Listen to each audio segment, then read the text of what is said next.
Hello, I'm Isaac Hayes III, founder and CEO of Fanbase. And right now we're accepting investors in our $17 million round to revolutionize the future of social media. Today, for just $399, you can own 60 shares of stock in Fanbase at $665 a share. Go to startengine.com/fanbase and invest today. While the big platforms have grown too massive and disconnected from their users, Fanbase is building a platform where creators and users truly come first. We've already raised $8.6 million from everyday investors who believe in this vision, and now you can join them. This is your chance to invest in a social media tech company with over 1 million users that is disrupting media by allowing anyone to reach all of their following and monetize their content from day one. The market is changing, big platforms are failing to serve their users, and Fanbase is stepping up to fill the gap. Don't wait until it's too late. Invest now. Invest for yourself and your future. Go to startengine.com/fanbase and own the future of social media.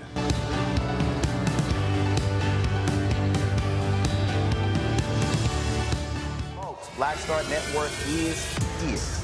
hold no punches. I'm real revolutionary right now. Support this man, Black Media. He makes sure that our stories are told. Thank you for being the voice of Black America, Roland. Stay black. I love y'all. All momentum we have now, we have to keep this going. The video looks phenomenal. See, there's a difference between Black Star Network and Black-owned media and something like CNN. You can't be Black-owned media and be scared. It's time to be smart. Bring your eyeballs home. You dig?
Today is Wednesday, February 19th, 2025, coming up on Roland Martin Unfiltered, streaming live on the Black Star Network. An 11-year-old Texas girl gets bullied so bad about her family's immigration status. Literally, her classmates were threatening to call ICE as she took her own life. Trump's Department of Justice fired multiple immigration judges, but I thought that their focus was on immigration, causing more disorganization in an already backlogged system. We'll talk to one of those fired judges. We'll also talk to a law professor about the repercussions of our children that will face if the Department of Education gets dismantled or severely hampered. We'll be joined by House Minority Leader Hakeem Jeffries to talk about how Democrats are fighting back against this Donald Trump, Elon Musk attack on America. Plus, in our Crocket Chronicles, Congresswoman Jasmine Crockett explains why midterm elections are vital and tells the View audience that if they don't understand how dire our situation is, they will soon find out once Trump's policies fall at their doorstep. That and more. It is time to bring the funk. I'm Roland Martin Unfiltered. On the Black Star Network, let's go. He's got it. Whatever the miss, he's on it. Whatever it is, he's got the scoop, the fact, the find. And when it breaks, he's right on time and it's rolling. Best believe he's knowing. Putting it down from sports to news to politics. With entertainment just for kicks, he's rolling. It's on go, roll, roll, y'all. It's Roland Martin, yeah. Rolling with Roland now. He's funk, he's fresh, he's real, the best, you know he's Roland Martin now.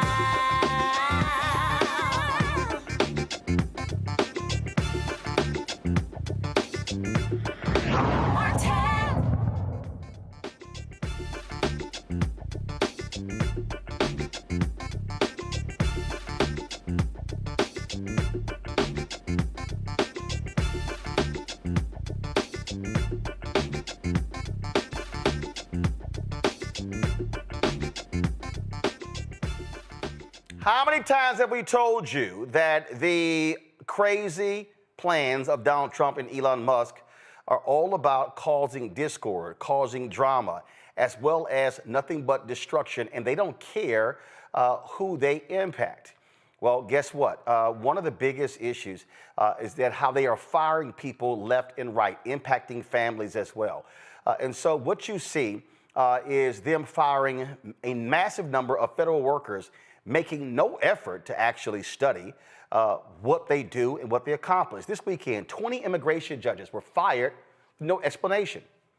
Folks, already there's a backlog of more than 3.7 million cases in our immigration courts, and it already takes years for people to have their cases heard. So instead of adding judges, these idiots just went ahead and fired them. Joining us now, one of those immigration judges, Carrie Doyle. She joins us now. Glad to have you on the show, Carrie. So first of all, explain what happened here. Did you get an email? Did you get a phone call? Was it one of those two-line sentences that said, okay, you're gone, that's it, don't come in? Hi, Roland. Happy to be with you. I received an email on late Friday afternoon, about 3:50. I was observing court as part of my training. The judge was finishing up their decision, and I had my laptop open and following the case and got an email with an attachment, and I saw the title of the attachment was terminated. So it actually was 2 paragraphs, but there was really no explanation other than them saying, the acting director saying it was no longer in the interest of the agency that I continue with my employment. Okay, that's actually confusing considering that they're talking about people should come in the country the right way. You're an immigration judge. For people who don't understand what you do, explain what an immigration judge does. Sure.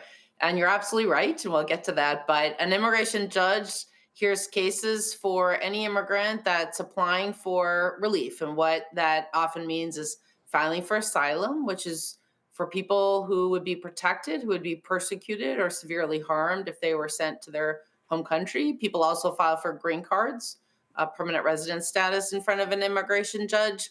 And we also have the authority to terminate a case if immigration has put someone in front of an immigration judge improperly.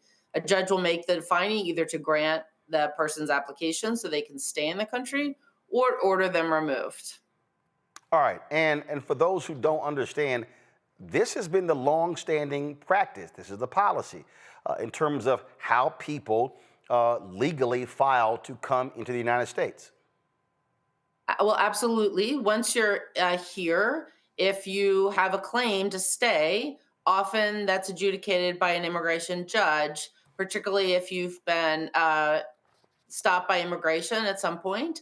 They will usually write up some paperwork and have you see an immigration judge. And to your point, there's currently 3.7 million cases pending before the national immigration courts, with this administration focusing on the arrest and removal of everybody that they can find. Those numbers will only increase. Additionally, the communities that were paroled in, including large Haitian community, Venezuelans, Cubans, and Nicaraguans, they're ending their parole. They'll end up in immigration removal proceedings in front of an immigration judge also to have their asylum cases heard, as well as anyone who has temporary protected status that's being terminated as well. So these numbers will just grow. And as you point out, the hypocrisy of then firing some of the newest immigration judges really makes no sense. And I have really no rational or logical explanation for what happened. How many immigration judges are there in the United States? There are about 700 immigration judges nationwide. Each judge hears between 500 and 700 cases a year. So the 13 immigration judges of the new group, the new class that was coming in, of which I was a member, would have heard between 8,000 and 9,000 cases this year alone. If our training program, which got canceled early on in January, if that had gone forward, we would have been had our formal ceremony of being sworn in. We get sworn in on day one and start the training, but we would have had the formal pomp and circumstance on Friday the 14th. We would have started hearing cases late this week, most likely. But instead, we all got termination notices on that Friday instead. And walk us through in terms of what the application is, because this is not like the political appointees where a president gets to pick their federal judges. They're confirmed by the United States Senate. That obviously, whether they want to say it's not, it's actually a very political process. So how does one become an immigration judge? Do you apply? Are you recommended by a member of Congress? How does that happen? Right, absolutely. That's a great question. It's a civil service hiring. So with everyone in the federal government, it's a neutral application process. You're hired as an employee of the Department of Justice and the immigration courts. It's completely neutral. You have panels of interviewers that interview you. They're not allowed to ask, nor did they ask any questions about your political affiliations. Going through, you need to have at least 7 years of experience as an attorney. Some folks come in with extensive immigration experience. I've had 30 years of experience in immigration, both representing individuals in the nonprofit and private setting, as well as working for the federal government for the Department of Homeland Security. So I have really unique perspective coming in, but we also had some veterans that were in our group and some folks from different backgrounds. So again, it's a neutral application process, and we're hired the same as the other any other federal employee through a neutral system. And in fact, they are not allowed to ask about your political affiliations or questions in that regard. So they're not allowed to ask for that. What were you doing before you wanted to become an immigration judge? So I was the principal prosecutor for Immigration Customs Enforcement. I was the general counsel, also called the principal legal advisor. So I oversaw 1,500 prosecutors and attorneys out in the field who prosecute the immigration cases. And we also have attorneys in headquarters. And then I also served as a deputy general counsel in the Department of Homeland Security. So I worked on a number of the regulations and the border bill, for example. There was a bipartisan border bill that was proposed and accepted about a year ago. that this incoming president then blew up that agreement, and the bill never became law. That would have put a lot of resources into the border, into the immigration courts, and fixed some of the serious problems that exist in our broken immigration system. So, again, this is speculation or what you've heard. I mean, do you believe that what the desire here is to appoint hardcore MAGA judges? Honestly, I don't know what the goal is here. I think your guess is as good as mine. I would like to know. There's been very little information shared. As I explained, I mean, our group, the cohort of judges that were coming in, were quite mixed. A number of them were immigration prosecutors, which in the past, when administrations have wanted to focus on being tough on immigrants or being a little more strict, those would be the hires that they would focus on. And so there's been a desire to have a broader group of people coming in. But nonetheless, a good number are immigration prosecutors who the office I used to head, but they have extensive immigration experience, which is quite helpful. And then we had people that had come from other backgrounds, and I had both in my background, so both being a prosecutor and being a defense attorney, if you will. It's just baffling, and I think that the problem here is that in your case and so many others, they're just firing folks and they have no idea what they're doing. I mean, they literally fired 300 workers who were responsible for overseeing our nuclear system, and then it was like, oh crap, we kind of like need to call them back. It's happened in other agencies.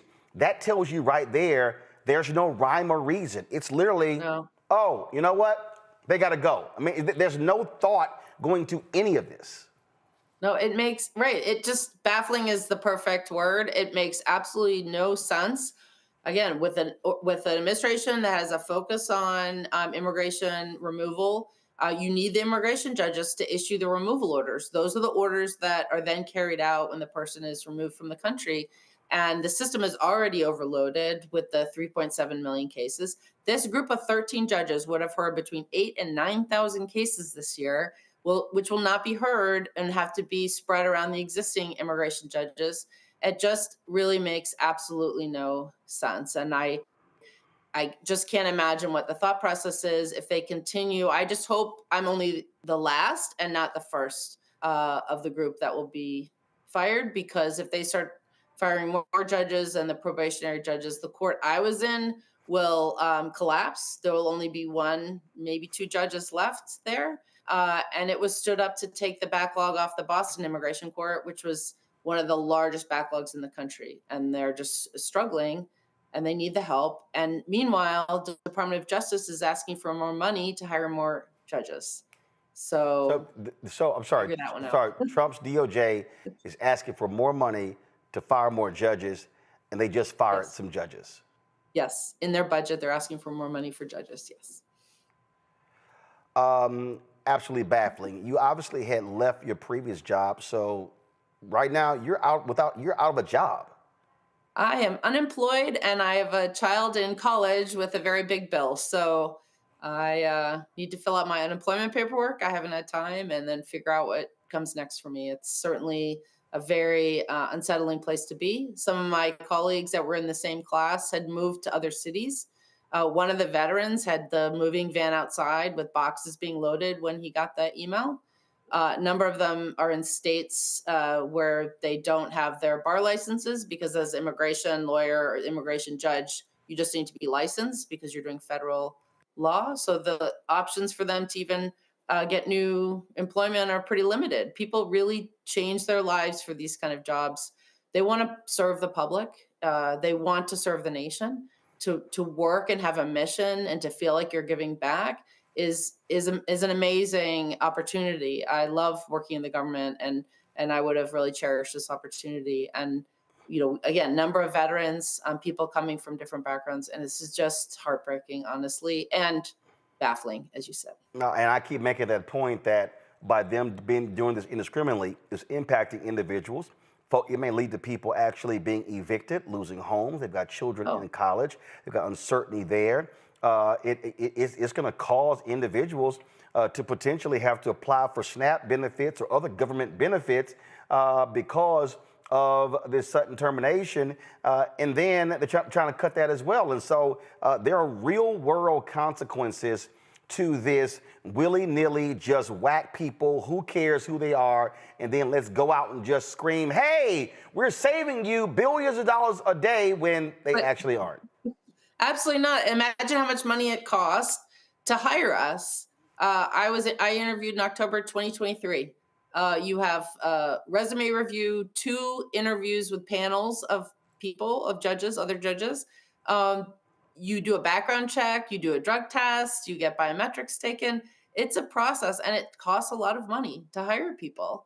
And now we've been fired, and even if they replace us, it's going to cost a lot of money and take a lot of time to bring more people on board. And there's real world consequences, both for the employees that have been fired, but also for the people that are appearing in immigration court. They will have, as we discussed earlier, they're going to have to wait even longer to have their cases heard. And some of them need to have decisions in their case because they may have family overseas that they need to get to safety here. And they're just having to wait longer and longer because of this confusion and misguided decisions that are being made. Unbelievable. So unfortunately, sorry to hear that you've had to endure this and so many others. And hopefully people in this country will realize the destructive path that we're seeing take place as a result of these just ridiculous decisions by people who are grossly unqualified to even do these jobs. We appreciate it. I hope so. Very much. I appreciate your time. Thank you very much, folks. Evening. The story out of Texas is stunning and shocking. 11-year-old Texas schoolgirl Jocelyn Rojo Carranza took her own life after enduring relentless bullying from classmates in her 6th grade who threatened to call ICE on her family. Latino Times reports that some kids told her that once her family was deported, she'd be left here all alone. And to be clear, there's no evidence that her family is here illegally. Jocelyn's tragic death comes as the Trump administration doubles down on deportations, targeting immigrant communities at an alarming rate. Now we're seeing even more aggressive moves. This is just unbelievable. Guys, pull up the video of Congressman Mike Lawler. Congressman Mike Lawler out of New York. There was a meeting taking place, and this is exactly what I'm talking about, where he literally challenged the immigration status of an elected official. I want y'all to listen to this video. Somebody that looks like me, right, is approached by ICE. What would your immediate expectation would be for me to do? What should I carry on me to demonstrate that this immigrant is the vice chairman of this board? Well, like every other person that is engaged by law enforcement, if you are asked for information, cooperate. I wouldn't expect you as I don't know, I assume you're a citizen, maybe you're not, maybe you're, but. You're not. Unbelievable. Well, you're telling me about ICE. You're telling me about ICE approaching. Passport on you, Jose. But that's the point that I'm making. I'm sorry. Yeah, but that is the point that I'm making. Around with your birth certificate, you know. I don't. Do you? I don't, and I am a citizen. Otherwise, I wouldn't be duly elected to serve on this board. So that's what I'm saying. At least represent the wishes of the local government that you represent, and that's the point that I'm making. I didn't realize that you didn't know that in order to be elected, you have to be a citizen. But in order to vote, you have to be a citizen. Okay, I just want everybody to understand. The man who was talking, go to my iPad, he was Jose Alvarado, the vice chair of the Westchester County Board of Legislators, a constituent of Mike Lawler. And so why is this important? Because here's Mike Lawler, a white man, telling a Latino man, hey, if ICE comes up, you should comply. The only reason ICE would approach this man, Jose Alvarado, is because of the color of his skin. Because, and this is what people are talking about, that you're going to be unleashing law enforcement across this country, just willy-nilly walking up to people, hey, show me your papers. As Alvarado said, I don't walk around carrying my birth certificate, do you? Lawler goes, no, because Lawler's a white man. This is what we're talking about here, is exactly what happened in South Africa when black South Africans had to carry a passbook and they would have to show their papers on demand. That's what led to the Polaroid Revolutionary Workers Party, the black Polaroid workers, Ken Williams, Carolyn Williams, when they realized that Polaroid was making the actual documents. And it was that group, the Polaroid Revolutionary Workers, they're the ones who actually started the divestment campaign against South Africa. What we are seeing is, we're seeing racism being unleashed against people. And let me be real clear. To all y'all black folks who are watching, who are saying, well, guess what? They should leave. It applies to you as well. Because if they think that you look like you're from Bermuda or from Haiti or from Jamaica or from any African nation, they have the right to stop you and say, show me your papers. So I need everybody to understand, this is not only applying to Latinos, because Latinos are not the only people. The people coming in this country who are undocumented, they're not just Venezuelan, Colombian, Mexican, from Latin American countries. No. Do y'all realize a country that actually sends a significant number of undocumented people to the country? India. So now we're talking about Indians, black people. What we're talking about is nonsensical we're witnessing in this country. Joy Cheney, founder of Joy Strategies out of D.C., Dr. Zachary Kirk, educator and content creator out of Atlanta, political sis, social media, political activist from Knightdale, North Carolina. Political sis, I'm going to start with you. People just don't understand. This is significant what they're doing. We cannot ignore this reality. This is a racialized attack. After y'all make this round of comments, I'm going to bring a guest in who's the author of a book, The South's Long War on Black Literacy. This is, and I have been saying this, I have been yelling this since 2009 for 16 years, that what we have, I said then we are in the beginning stages of white minority resistance. What this is white nationalism and white supremacy. It is attack on black people, on people of color. Yeah, go ahead and get your papers. Have your passports out, have your birth certificates out, because that's where we're at. I don't understand why black people doesn't realize that this does apply to them. We saw how they treated the Haitian people, so be ready. I'm black. I better have my papers out, because I could be walking to work. Next thing I know, they're coming up on me, and I was born and raised here in North Carolina. I'm a citizen. I don't believe you. They take and snatch me up. It applies to all dark-skinned people, including Indians, yes. Yeah, this is about, if you're non-white, yeah, you're good. And Zachary, if you are a white Latino and they look at you like, hey, you don't look like one of them, you're good. That's essentially the black people who passed for white during Jim Crow.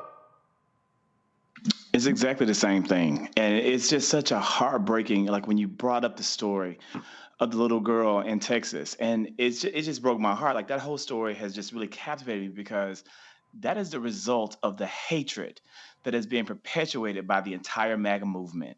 And it illustrates that hatred is continuing down through generations. They have unleashed, or they are perpetrating a type of infestation in this country that's going to take generations to root out, that we're not even beginning to address. It's heartbreaking. Joy,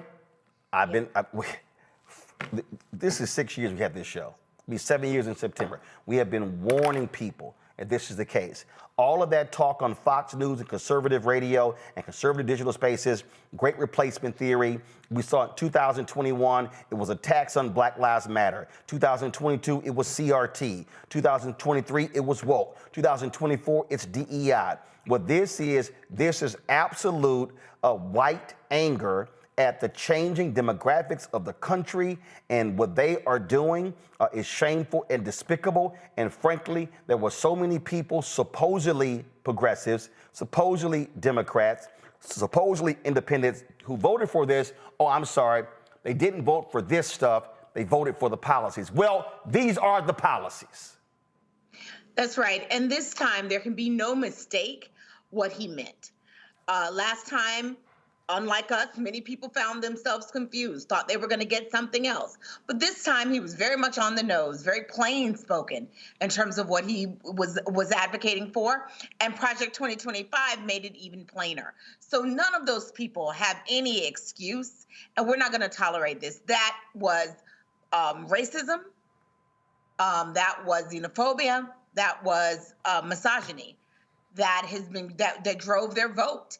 And how we are here, this is whitewash, and we know what it is. And so, we have to begin naming it, because for some of our white friends, they have a fantasy of themselves that is not, they don't think of themselves as Bull Connor. They don't think of themselves as the person who would be screaming at a Ruby Ridges. They see themselves in a better light. And what we have to remind them is, no, you are that person in history. You will be that person for your own children. And just as a moment of personal privilege, my stepson is Afro-Latino. And the first time Trump was elected, he was scared for himself and his family. Now, he's a citizen and his father is an American, and he was born here. But children don't always understand, right? And so I grieve for that child who in this case understood the threat being made to her because she was being bullied by the students around her. But that Donald Trump is so indiscriminate with his words that he doesn't understand that even if someone's here illegally, they're not bad people. And most Americans, to the extent they were concerned about immigration, were concerned about criminals, not law-abiding people, but for the fact that they're here illegally, and their family members. That is so grievous. I pray for her family. This is a perfect example. Texas State Representative Armando Wale, a Democrat from Houston. This was 2023, where he went off on fellow Republicans over bills of things such as this here. Watch this. You're my friend, man. All these cowards. But this hurts. Shit that happens only. I can't go hang out with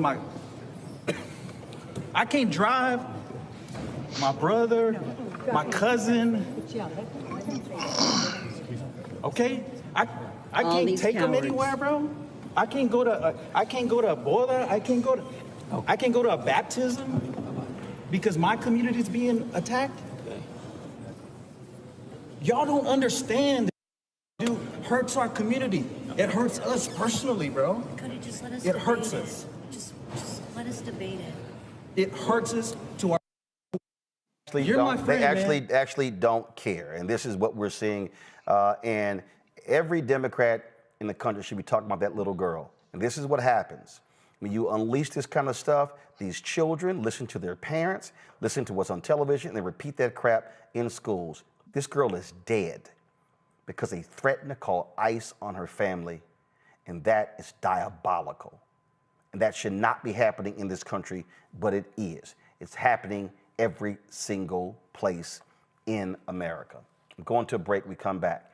We're going to talk about the consistent attack on black folks and black books, black authors. Y'all, this is absolute. I called it in my book, White Fear, how the brownie of America is making white folks lose their minds. I keep telling people what's going on. And we're going to talk to a book author next who breaks down how this is not new when it comes to white supremacists from the South.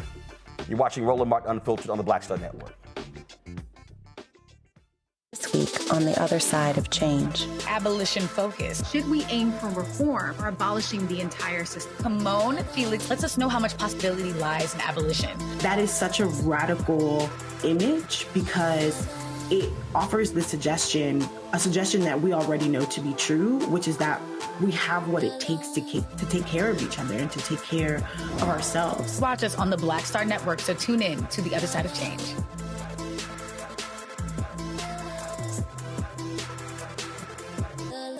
On the next A Balanced Life with me, Dr. Jackie, think about for a moment some of those icky behaviors that you display every now and then. Are you a petty Betty or a crabby Kathy? Where do those less than attractive traits come from? We all have them. And more importantly, how do we get rid of them to make certain that they don't infect other people? Pettiness is something that we all carry. It's just make sure that you carry it well and you don't use it to intentionally hurt. On the next A Balanced Life with Dr. Jackie on Black Star Network.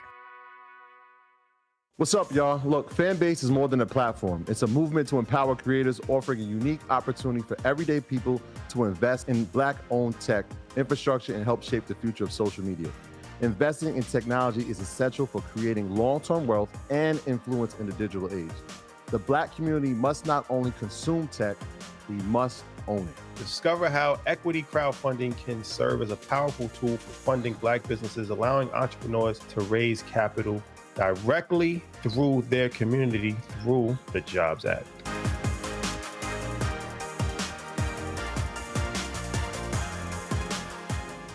Carl Payne pretending to be Roland Martin. Holla! You ain't got to wear black and gold every damn place, okay? Ooh, I'm an alpha, yay. All right, you're 58 years old. It's over. And you are now watching Roland Martin Unfiltered. Uncut, unplugged, and undamn believable.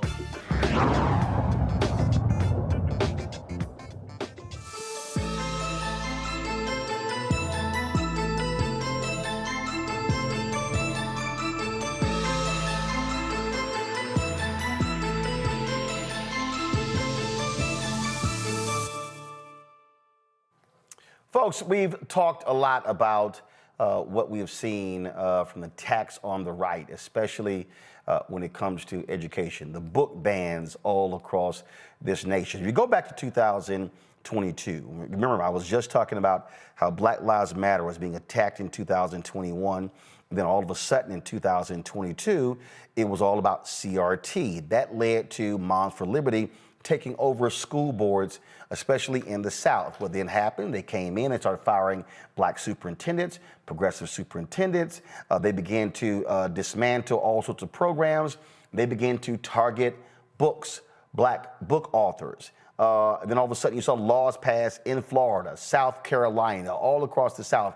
Well, first of all, this ain't new. This has been going on in the United States for forever. My next guest has a book called Dangerous Learning, The South's Long War on Black Literacy. Derek Black joins us right now. He's a professor of law at the University of South Carolina. Glad to have you on the show, Derek. I mean, the thing about what you lay out here in this book, this is American history. This is Black history. And the problem is the folk who are doing it, they don't want students to read your book. They don't want people to know what has been happening in this country for decades, for centuries. Talk about that.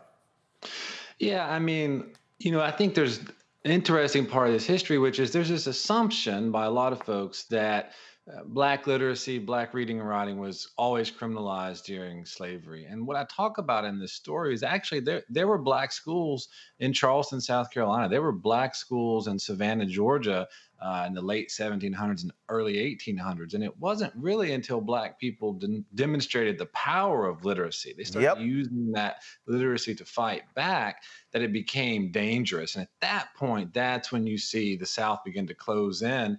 I start with the man, Denmark Vesey. A lot of people may not have heard of him, but he was born into slavery, actually got his freedom with a lottery ticket, if you can believe that. He'd been hiring himself out, sharing some of the proceeds. He buys a lottery ticket, gets his freedom, and spends the next 20 years developing his literacy. And in the early 1800s, he's reading congressional debates about slavery. He's reading about the Haitian Revolution and that folks there are free. He's reading the Bible and interpreting it for himself instead of what he was hearing at the church. And he starts preaching a message of freedom. And that certainly resonates, right? He writes a letter to the president of Haiti. Will you receive us? He starts making all these arguments, and, there were estimates that thousands of Black people were ready to follow his lead. And it really is only when that story slips out at the last moment that, at least in South Carolina, whites go, wait a minute, this sort of reading and writing thing is pretty dangerous, and we need to start cracking down on it.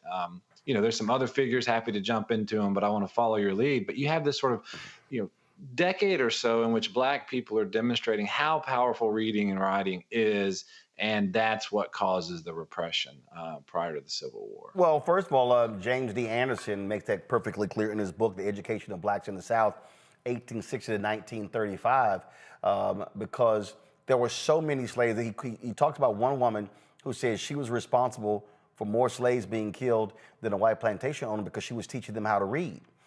And the reality is those white plantation owners understood that there was power in that book. Frederick Douglass said, once you learn to read, you will be forever free.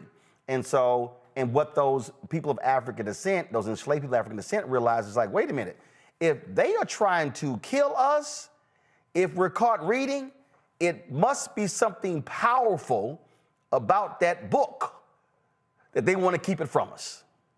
I mean, that's actually the sort of interesting thing that happens, which is once it becomes criminalized, it becomes this forbidden fruit. And you're exactly right. Like, communities keep this knowledge and keep it secret, and they run secret schools for 3 decades, and it becomes the forbidden fruit. But as some Black people said, it was like the Black man who could read and write, had magic in his hands. He had magic in his heart, and he could wield it.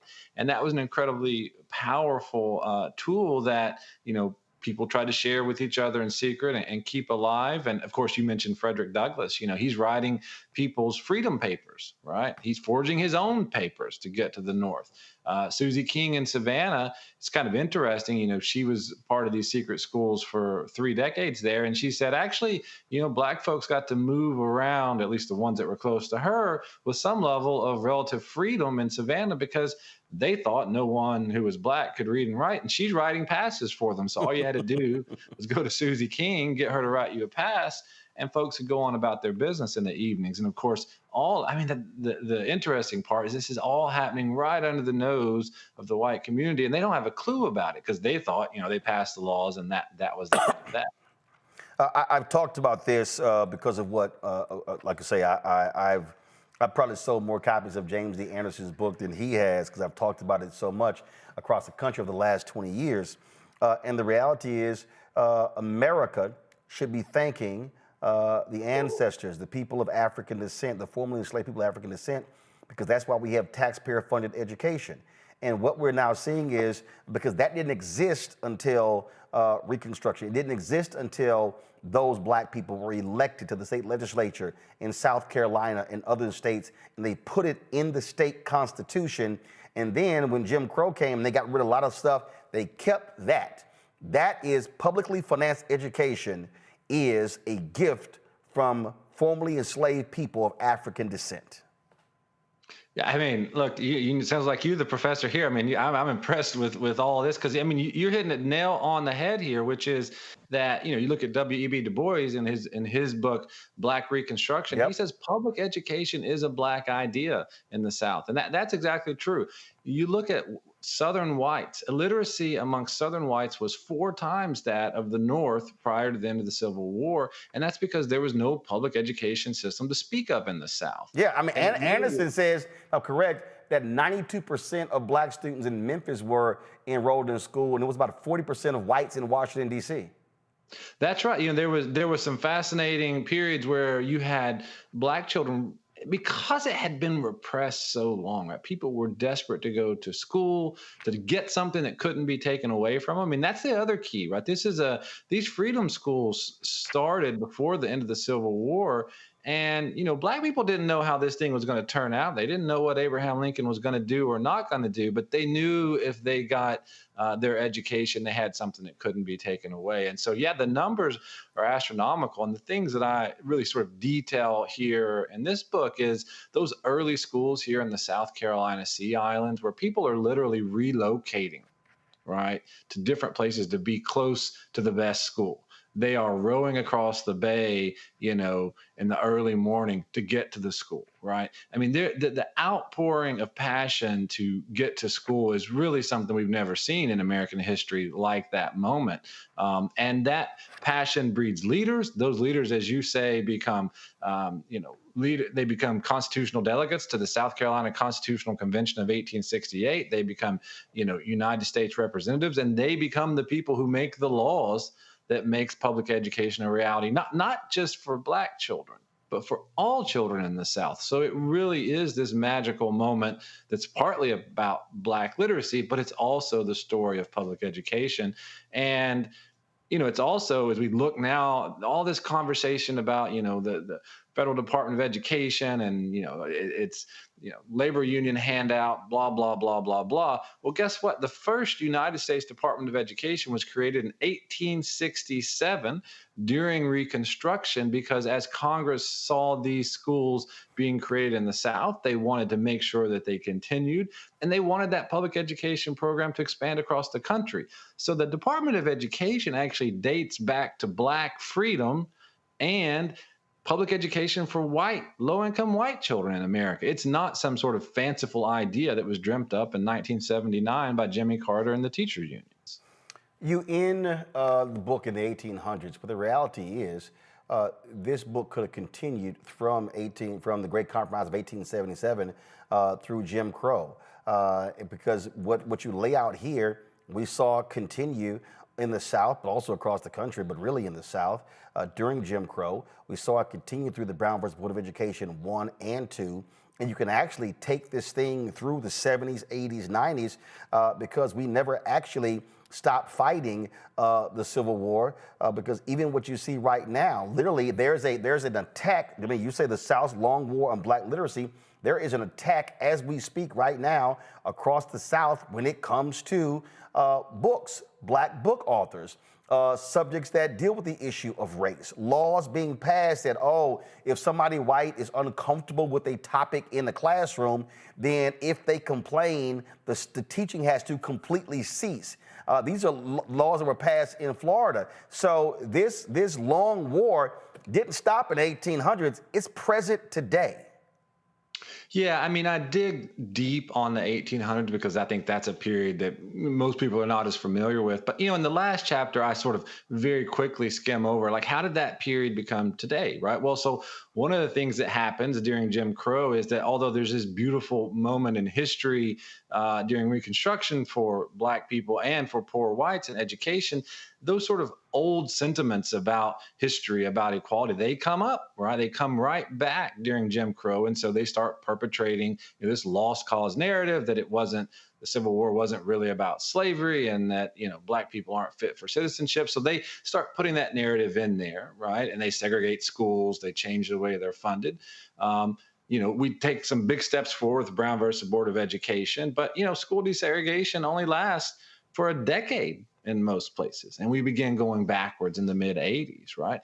And, school desegregation and equality, at least in terms of race, really flatlined about 4 decades ago. But what happened, and I talk about this in the book, is that, after George Floyd's murder and the murders of others, we had a new push for equality in America. We had, at least in our schools, we had a new push to be more inclusive. We had a new push to think about, maybe we should think more seriously about our history. And that's when we have another backlash. And so what this book really is a story of, 2 steps forward. Hopefully it's only 1 step back.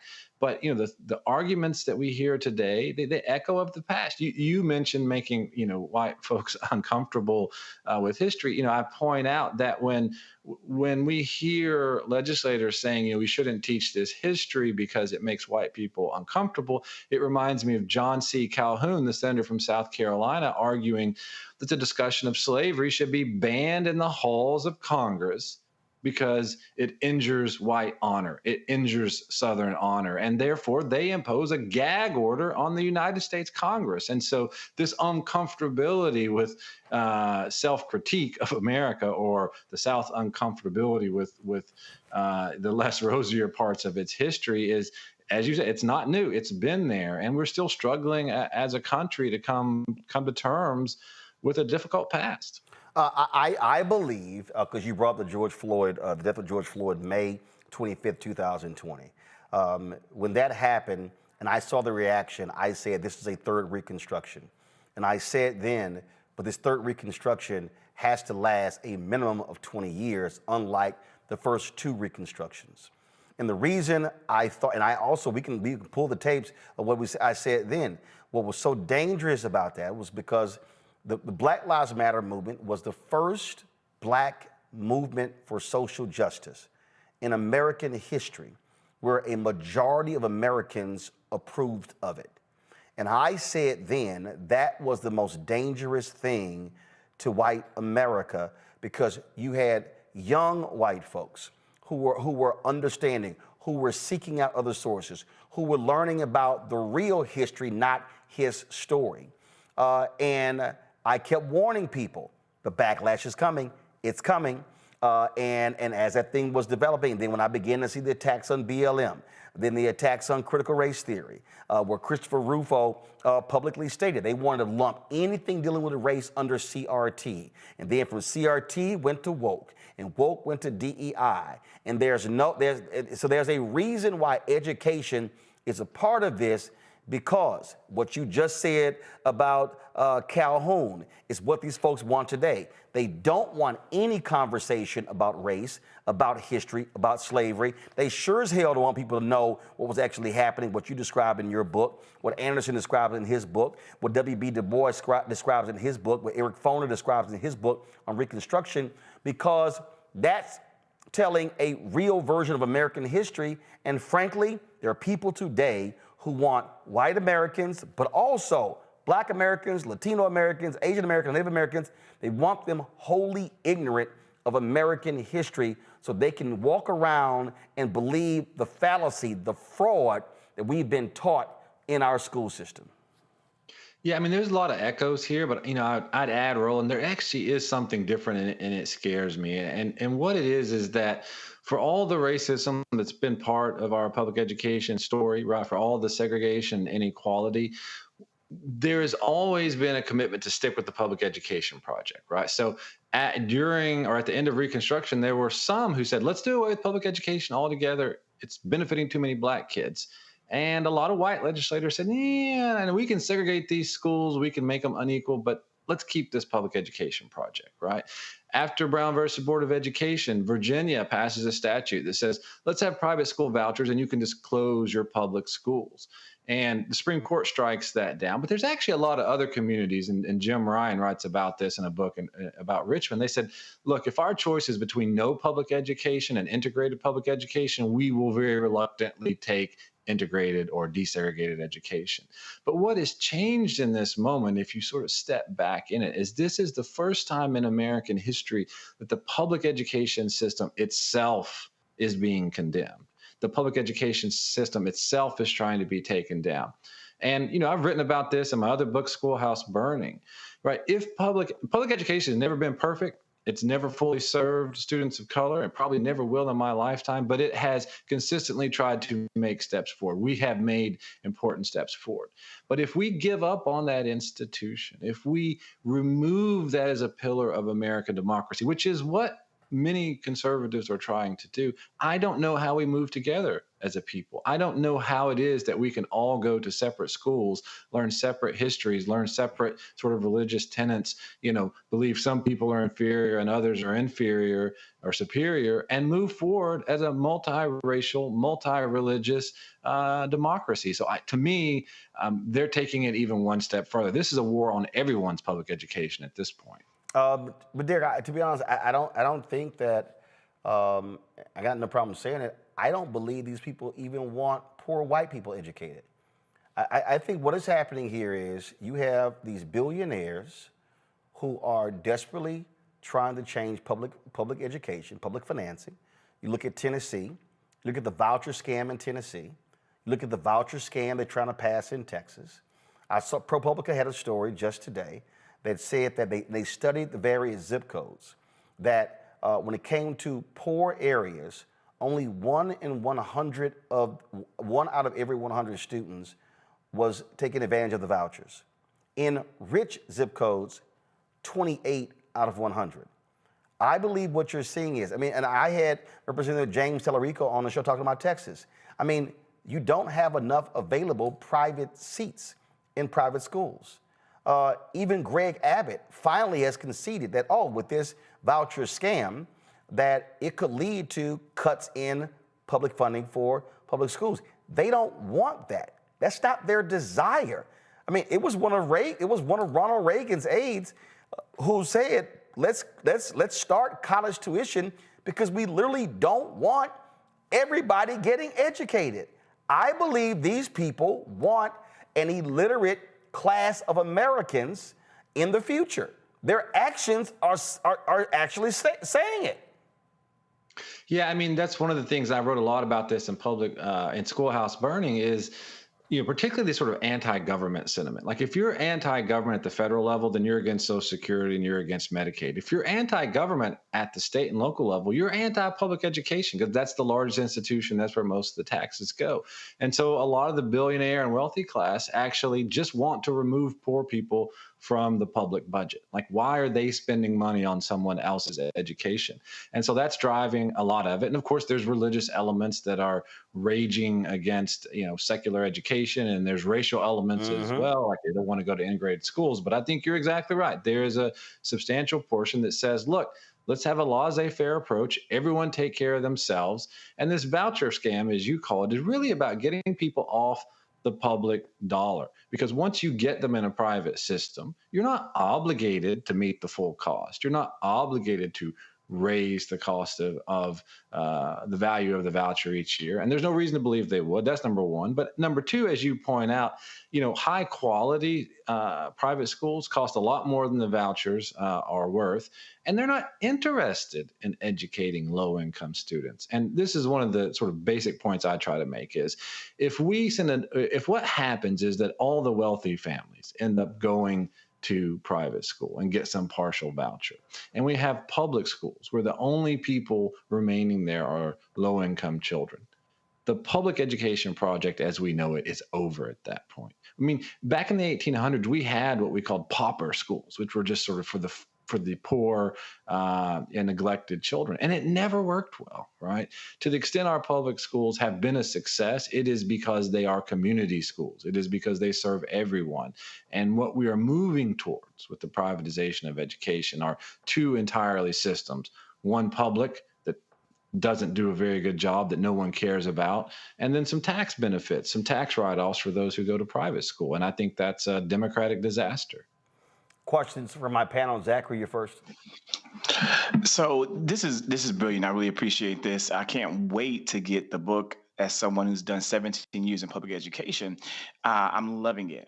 Here's a question that I have. We're looking at massive cuts coming from the federal government and the Trump administration to the Department of Education. What do you think will be the impact on Black and brown children in this country as a result of those cuts at the federal level? Yeah, one thing I worry about, so one thing they're talking about is block granting the money. right? Which is to say the states can take it and spend it however they want. So the way that federal dollar comes out right now is that you can only spend it on low-income students, and so it has to go to those schools. So, Texas can take that money and give it to suburban schools if they want. I don't know what they're going to do. So that's problem number one, is the students who actually need the money, right? The students who this is set up for and who have extra needs, right? They may not be getting that money, and that's a big problem.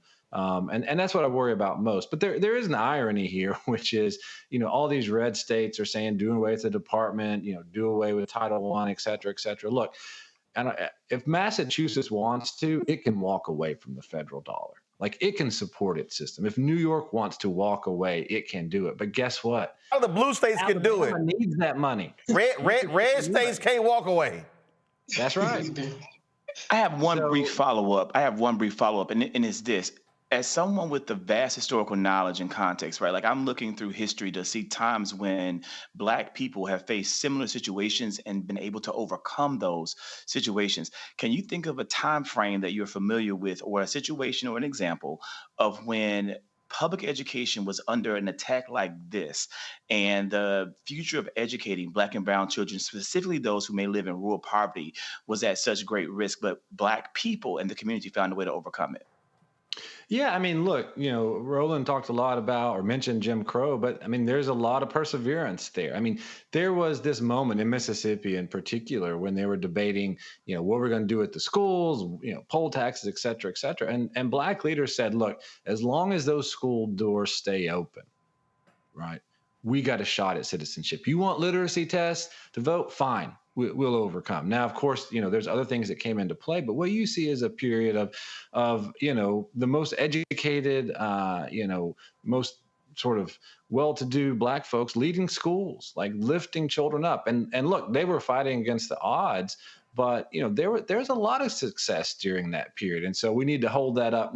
It certainly is a dark period in terms of public policy, but in terms of overcoming the odds, there's tremendous stories there. Or to back up even more, the secret schools during slavery, right? I mean, reading and writing was criminalized, but yet people found a way to keep running schools without the authorities knowing it, to keep that hope alive. I mean, it's unfortunate that we're talking about fighting against the odds in that way here in 2025, but at least the Black community has found a way to do that over time.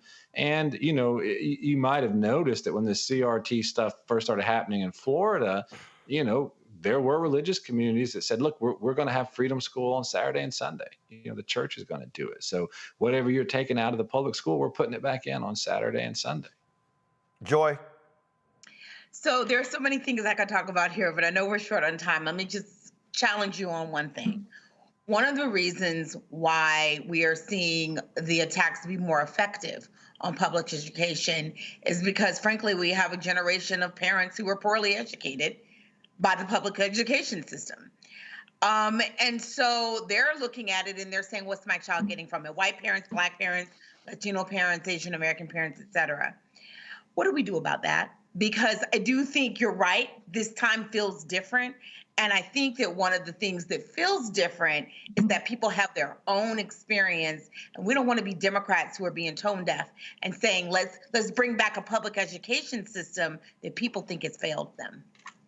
Yeah. So a couple of things. I mean, let's stipulate right now that there's been no period in history in which our public schools have fully met the needs of poor children or Black children. Right?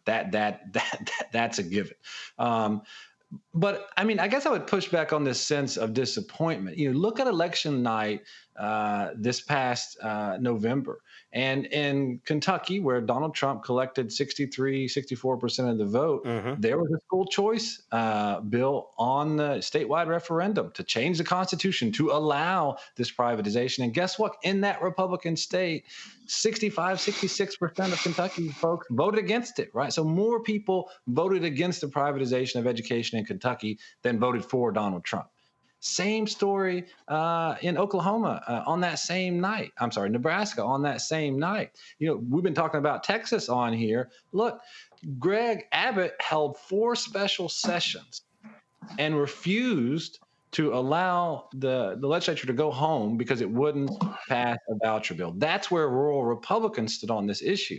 So what did he do? What did the billionaires do? They primaried every rural, these are rural white Republicans, to kick them out of the Republican Party in the state of Texas. Yep. So what we really have is a small group of political, well-moneyed folks that are spinning this narrative, raising money off of it, passing bills. But I don't think this is what regular folks want, regardless of political party.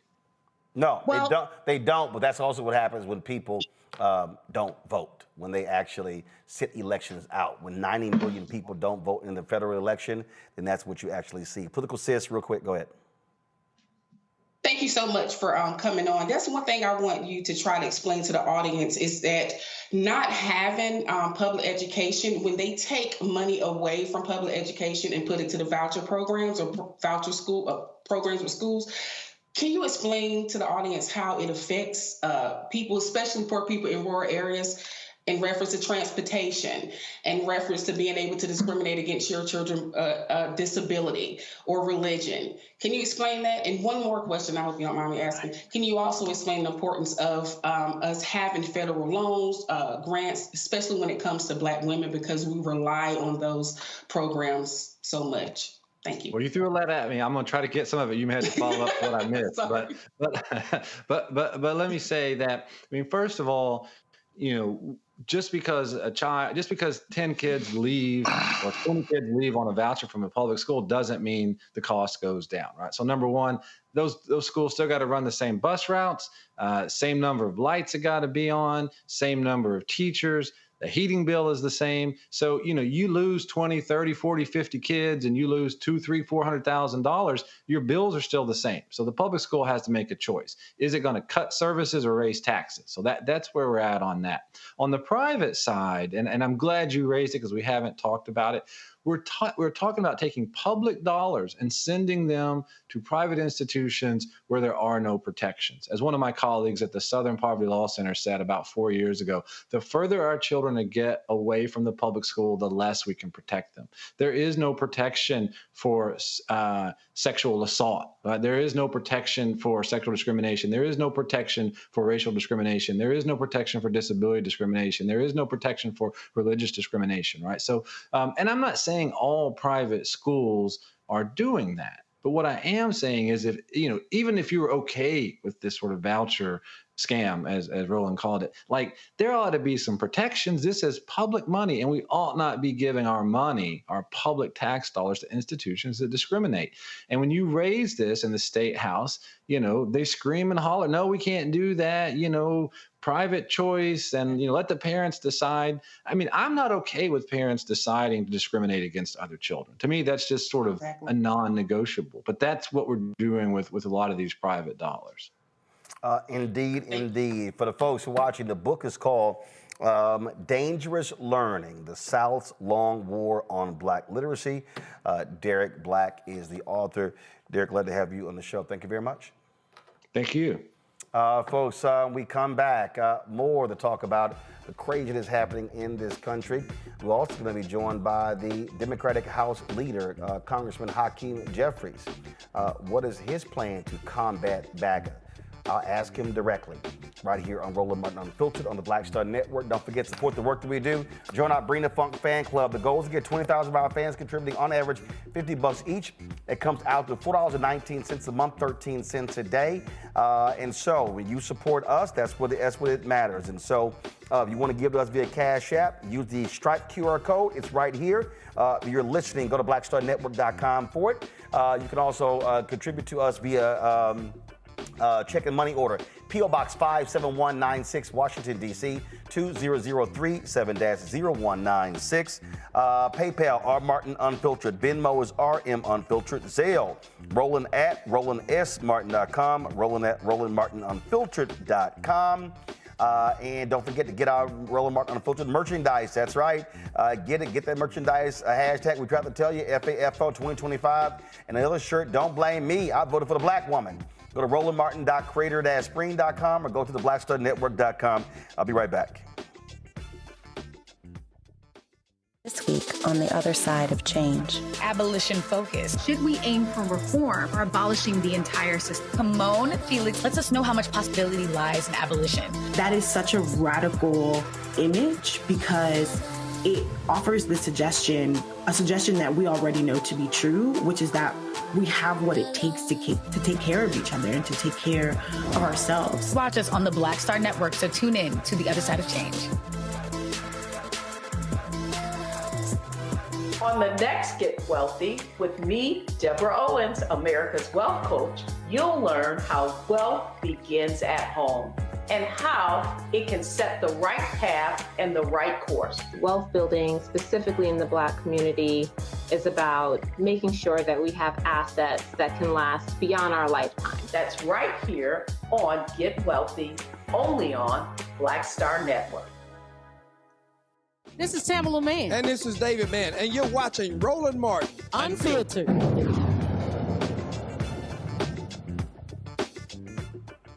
Folks, what we're seeing right now in America is an assault on what makes America America. You've literally got a twice impeached, criminally convicted felon in chief, Donald the Con Man Trump, who literally says that he is a king, who says that, frankly, he doesn't have to abide by constitutional law, that only he can determine what the law is. You see his administration literally tell a federal judge they're not going to comply with an order from that federal judge. These folks you see the actions they're taking. You see what Elon Musk is doing, how they are invading every federal department, how these people, we don't know who they are. There are no protections. They wanted to get into the personal taxes of every single American. They are firing people left and right. No rhyme or reason for any of their actions. People are demanding change. People are saying, what do we do to stop this? I have traveled around this country and I consistently hear people saying, what's going to happen? Where's Black leadership? Where's Democratic leadership? Can this be stopped? What do we do? Because what we are seeing is a constitutional crisis and assault on this country. Well, joining us right now is the Democratic leader, Congresswoman Hakeem Jeffries of New York. Congressman, glad to have you here. It's a lot I want to get to, but first and foremost, this is what I hear. I hear this constantly. People keep asking me. I was in San Francisco for the NBA All-Star game last week. They said, what the hell are Democrats doing? Are they fighting back? What is the plan? Good evening, Roland. Great to be with you. Thanks for all that you do and bringing the information straight to the people in a clear and compelling manner. Look, the Trump administration's strategy is clear. They want to flood the zone, and they've unleashed this parade of horribles on the American people as part of a deliberate attempt to try to disorient and discourage and depress people throughout America. And it's incumbent upon all of us to make it clear, look, we know it's an all-hands-on-deck effort. We're pushing back in the Congress. We're pushing back in the courts. We're pushing back in communities all across America. And we're going to have to do it day after day, week after week, month after month, until we get the country through this moment. But the notion that this is all inevitable and that Donald Trump is simply going to steamroll the country is belied by the facts. There have been more than 75 different lawsuits filed in federal courts all across the nation related to at least 25 different unlawful and unconstitutional executive orders or administrative actions taken by Donald Trump. And we're winning in court. Donald Trump is losing. That's going to have to hold. We're going to have to continue to follow the process all the way through to the end. But we're winning in court. We're not losing. He's losing. In terms of the community and making sure that we can bring the information directly to everyday Americans on the ground, in town hall meetings, at rallies, in the living room, on social media, and in every possible way, it's going to be critically important for us to continue to press forward in that regard. Abraham Lincoln once made the observation that public sentiment is everything. With it, nothing can fail. Without it, nothing can succeed. we are engaged in an effort to make sure that public sentiment pushes back aggressively against Donald Trump. When you say public sentiment, does that mean, is the goal to amplify these stories we hear? The federal worker whose wife was pregnant, who couldn't get a medevac because of the cuts, the 71-year-old woman from Myanmar who died in a refugee camp in Thailand because she couldn't get her oxygen that was being paid for by USAID for a hospital there. We just did the story of the 11-year-old girl in Texas who took her own life because she was being bullied by classmates who said that they were going to call ICE on her family. They were going to be taken and she was going to be left here alone. We even played a video of one of your colleagues, Congressman Mike Lawler from your home state, who literally talking to a Latino legislator in Westchester County, where he was like, well, hey, if ICE comes up to you, you need to comply. And the guy was like, what are you talking about? I'm an American citizen. So what we have is we have a visceral attack on people of color, on black people, on Latino people, and you've got, frankly, some Democrats who are like, hey, we're spending too much time talking about diversity and things along those lines. The elevation of these stories is going to be critically important because at the end of the day, the far-right extremism that is being unleashed on the American people has real-life consequences for everyday Americans in our community and in communities all across the nation. And we've got to elevate these stories, continue to tell these stories, and do so relentlessly, exceeding the intensity by which these unlawful executive actions are being unleashed on the American people. And that's what we will continue to do. We're thankful for the work, Roland, that you've been doing in that regard, and it's going to be necessary. Look, the central scheme that is taking place here is that Donald Trump and Republicans consistently promised to lower the high cost of living for everyday Americans. We recognize that housing costs are too high, grocery costs are too high, childcare costs are too high, utility costs are too high, and insurance costs are too high. America is too expensive for far too many people. That should not be the case in the wealthiest country in the history of the world. Things need to change. Republicans promised to try to address the high cost of living, but they don't have a single bill, a single idea, a single initiative related to making America more affordable. Why? Because it was all a bait and switch. At the end of the day, what they really want to do is pass a budget that provides massive tax cuts for their billionaire donors and wealthy corporations. And then the third part of the scheme is to stick working class Americans, communities of color, and everyday Americans, including children, people with disabilities, and seniors with the bill by doing things like decimating Medicaid. Obviously, they want to, first of all, last night on Fox News, Donald Trump said there'll be no touching Medicaid and Medicare, Social Security.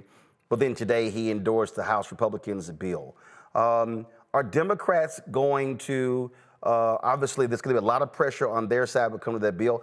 Are Democrats, are you going to tell your caucus, we're not going to lift a finger? Y'all want to pass that crap, you're on your own? Or do y'all plan to offer amendments and things along those lines? Some people are saying that the position of Democrats should be, no, if y'all want to pass that, you must do it with your votes.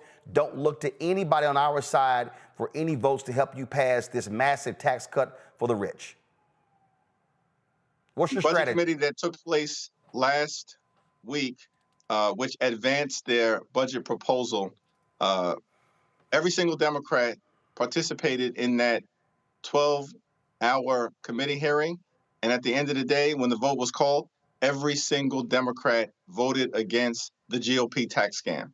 And it's my expectation that you'll see that same level of intense and principled and enlightened opposition as we move forward, because the impact on the American people would be so devastating. Cuts to Medicaid, cuts to nutritional assistance for children and families and veterans, cuts to housing assistance at a moment when we should be trying to make affordable home ownership accessible to people as opposed to making it more difficult.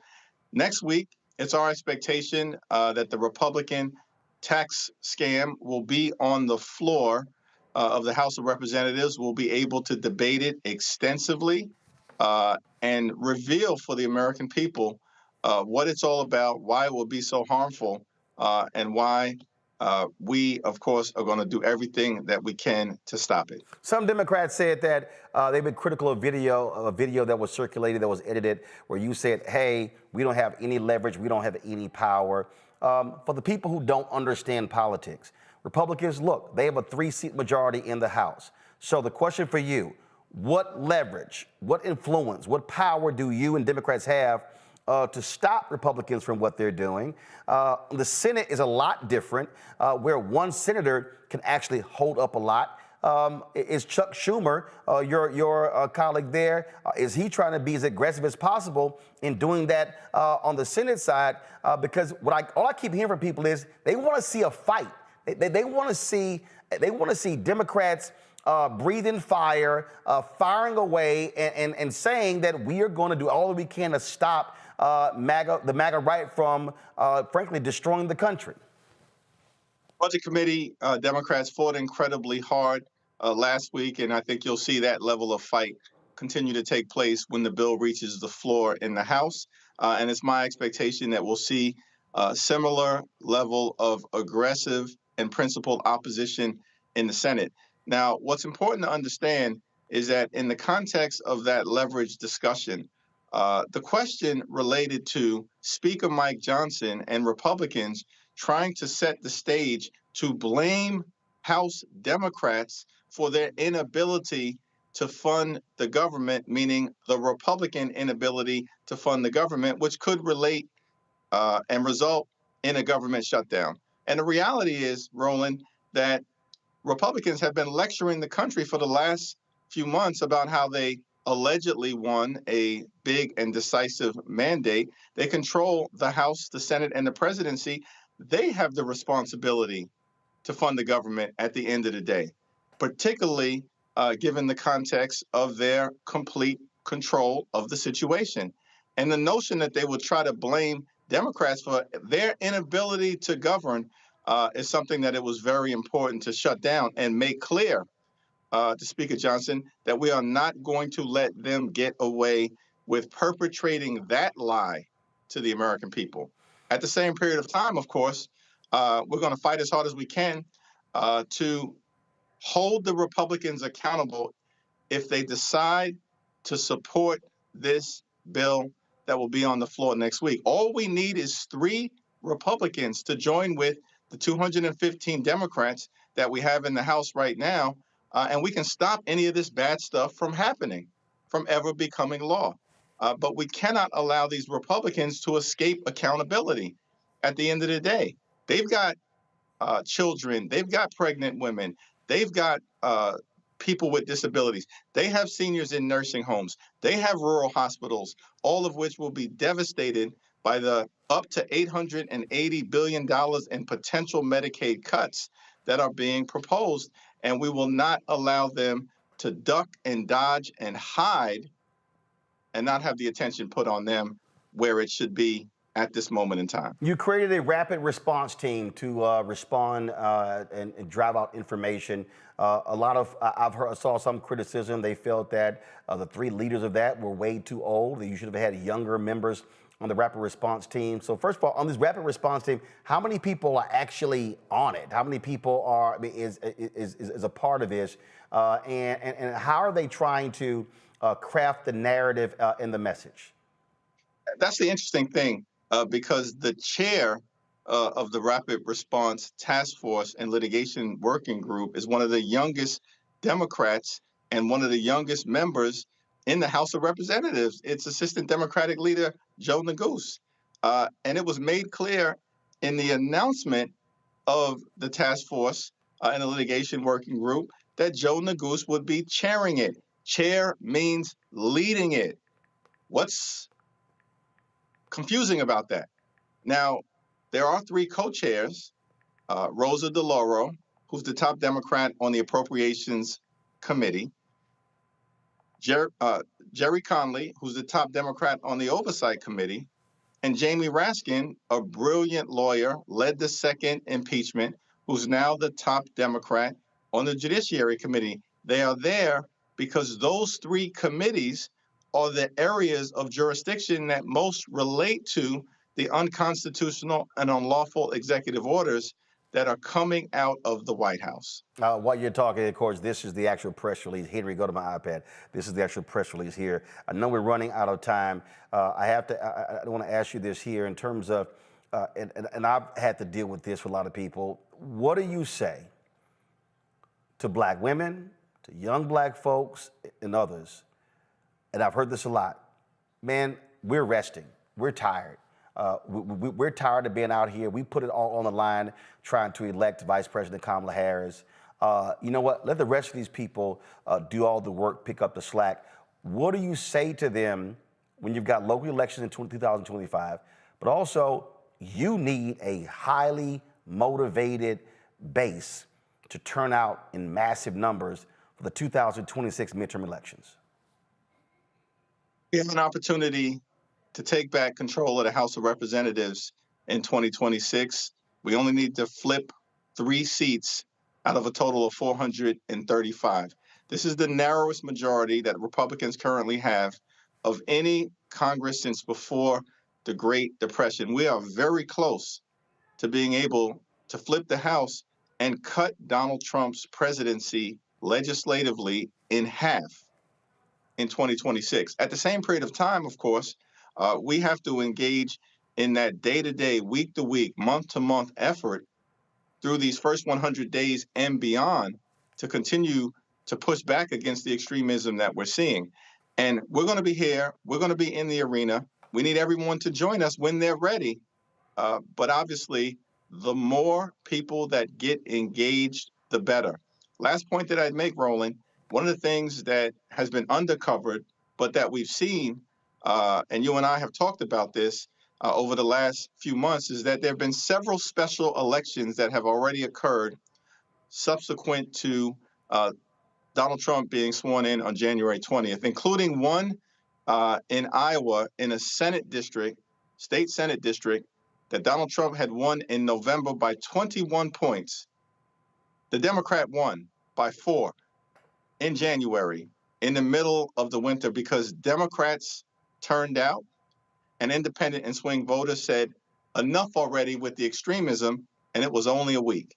And we've seen a similar pattern unfold in special elections in Virginia, in Delaware, and most recently in the suburbs of New York with respect to the Westchester County executive race, where Donald Trump's endorsed candidate lost by 27 points in a jurisdiction that has had Democrats and Republicans within the last decade or so serve as county executives. And so people are engaged. People do understand the stakes.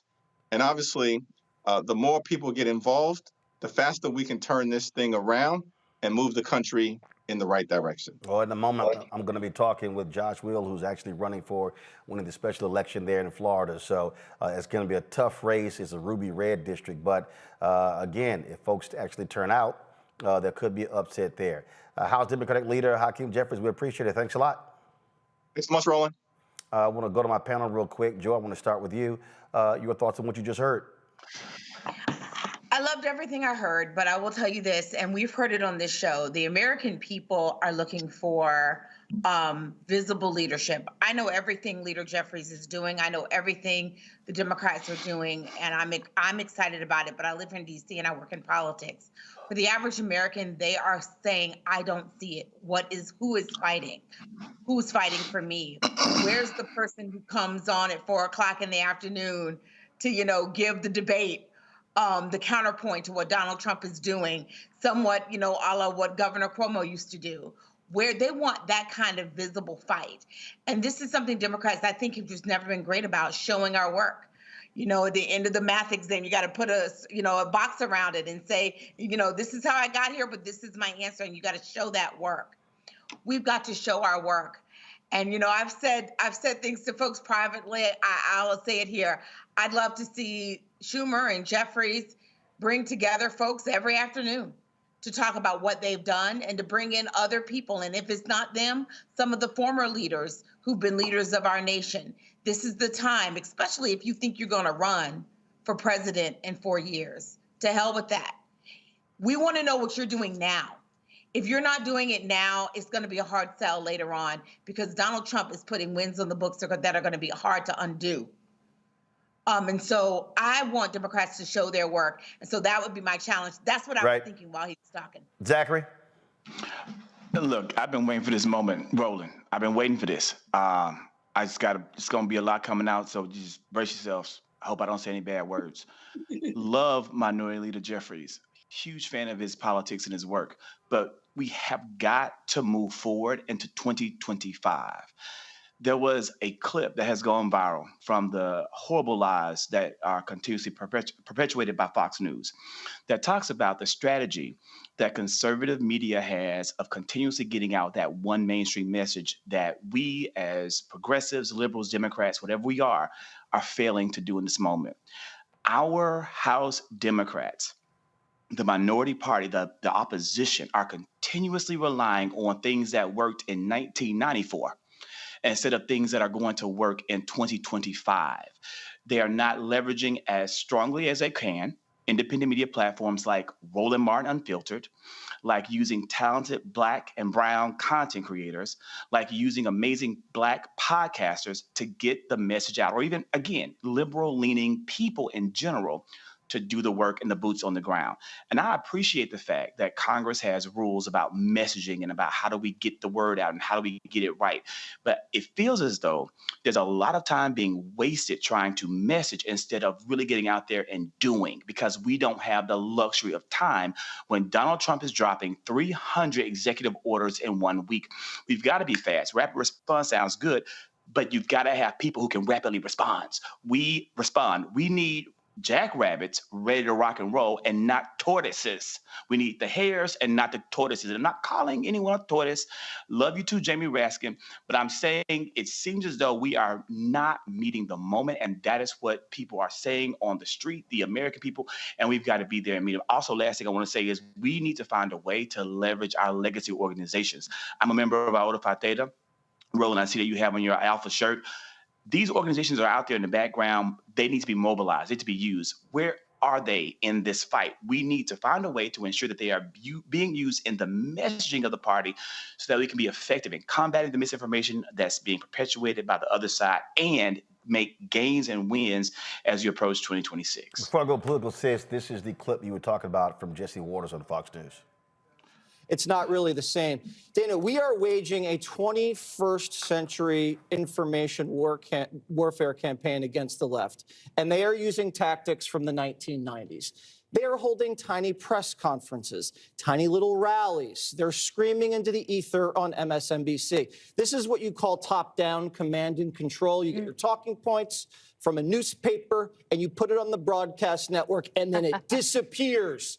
What you're seeing on the right is asymmetrical. It's like grassroots guerrilla warfare. Someone says something on social media, Musk retweets it, Rogan podcasts it, Fox broadcasts it, and by the time it reaches everybody, millions of people have seen it.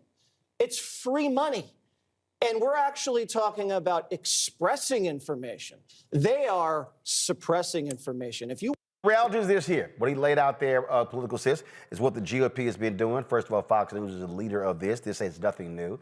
But part of the issue here is that the progressives have not invested in these various platforms. That's just a simple fact. Agree. I agree with both of my people on the panel right now.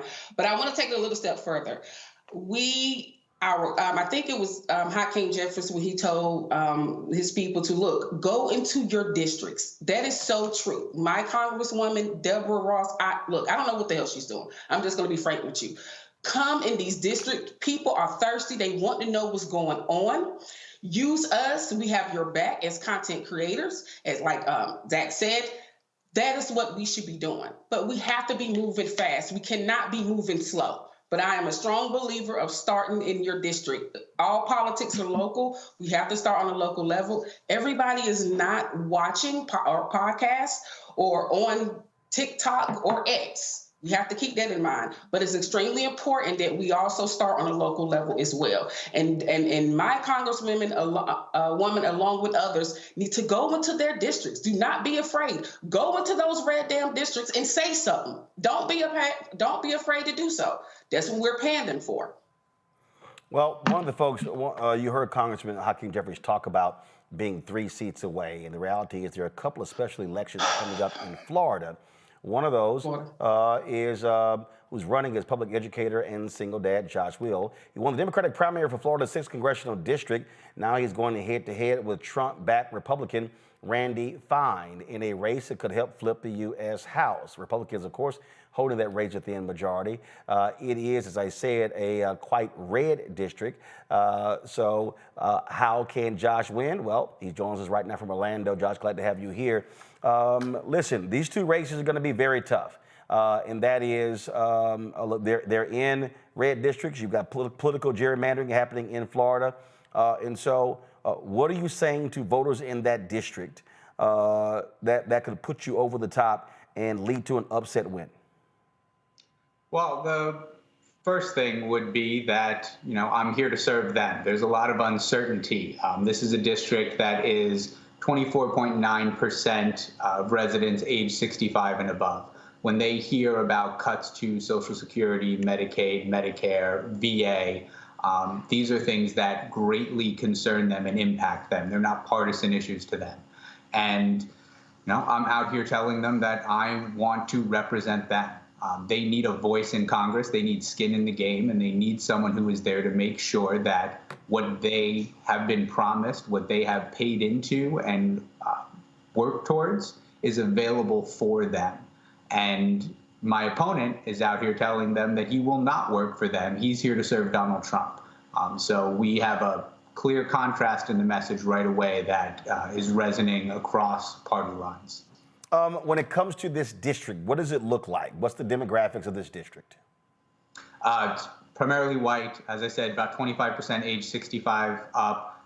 This is a really spread out district. It's one of the largest in the state congressionally from land mass when we're talking. It goes from Daytona Beach all the way up to St. Augustine and then clear to the west side of the state in Ocala. To give you just perspective, Michael Waltz has 3 local congressional offices, which tells you about the size and the amount of ground that's covered. We're dealing with a population that is 46% Republican, 27% Independent, 27% Democrat. And over the last 3 cycles, the independents have voted 3-1 for Republican candidates. This district went to Mike Waltz by 32 points in the November election, but it's, according to voter registration data, 19 points Republican. So there's a big difference there, and it comes down to messaging. It comes down to the ability to fundraise, to build a campaign.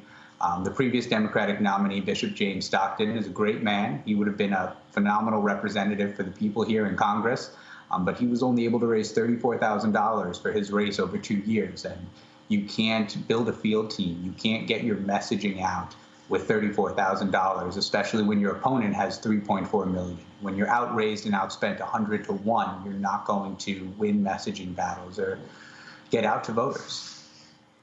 This is a Q&A that was done. Your opponent doesn't even live in the district. Come on, go to my iPad. He's right here. It says, and then he was asked, he said, I don't have to move there in order to run again. I can live in Key West. And you're like, hey, if you want to represent people in the congressional district, you might want to live there. So both of us are actually out of district, which gives us an even playing field in terms of ballot representation. So neither of us have ever appeared on a ballot for anyone in this district prior to this race. The primary turnout was 14%. So 86% of voters in the district still haven't seen either of us on a ballot. I come from Orlando, which is about 45 miles out of, about 45 minutes south of the district. He's from over in Melbourne, which is a little further down on the East Coast. Now, the difference is that I'm in this district. I've been in this district every day. We're coming at you from our campaign headquarters in Palm Coast right now, which for us has been the logistical center. We've set up our campaign here. I've been living here for the last couple months. it allows me to be on the ground with the people, engaging with voters, and learning this district and being here for them in a way that Randy Fine hasn't made any intention to, even during his campaign. Questions from the panel. Zachary, you first. Yes. My question is, I understand about like needing the increased funding and really having more support, probably from the DNC and the surrounding groups. But is it really feasible that Democrats have a real chance in these deeply ruby red districts to flip them? Absolutely. And if so, what can we do to support that work as content creators and boots on the ground in other places besides your actual district? Oh, I'm so glad you asked. Yeah, I mean, what this district needed was someone to energize it.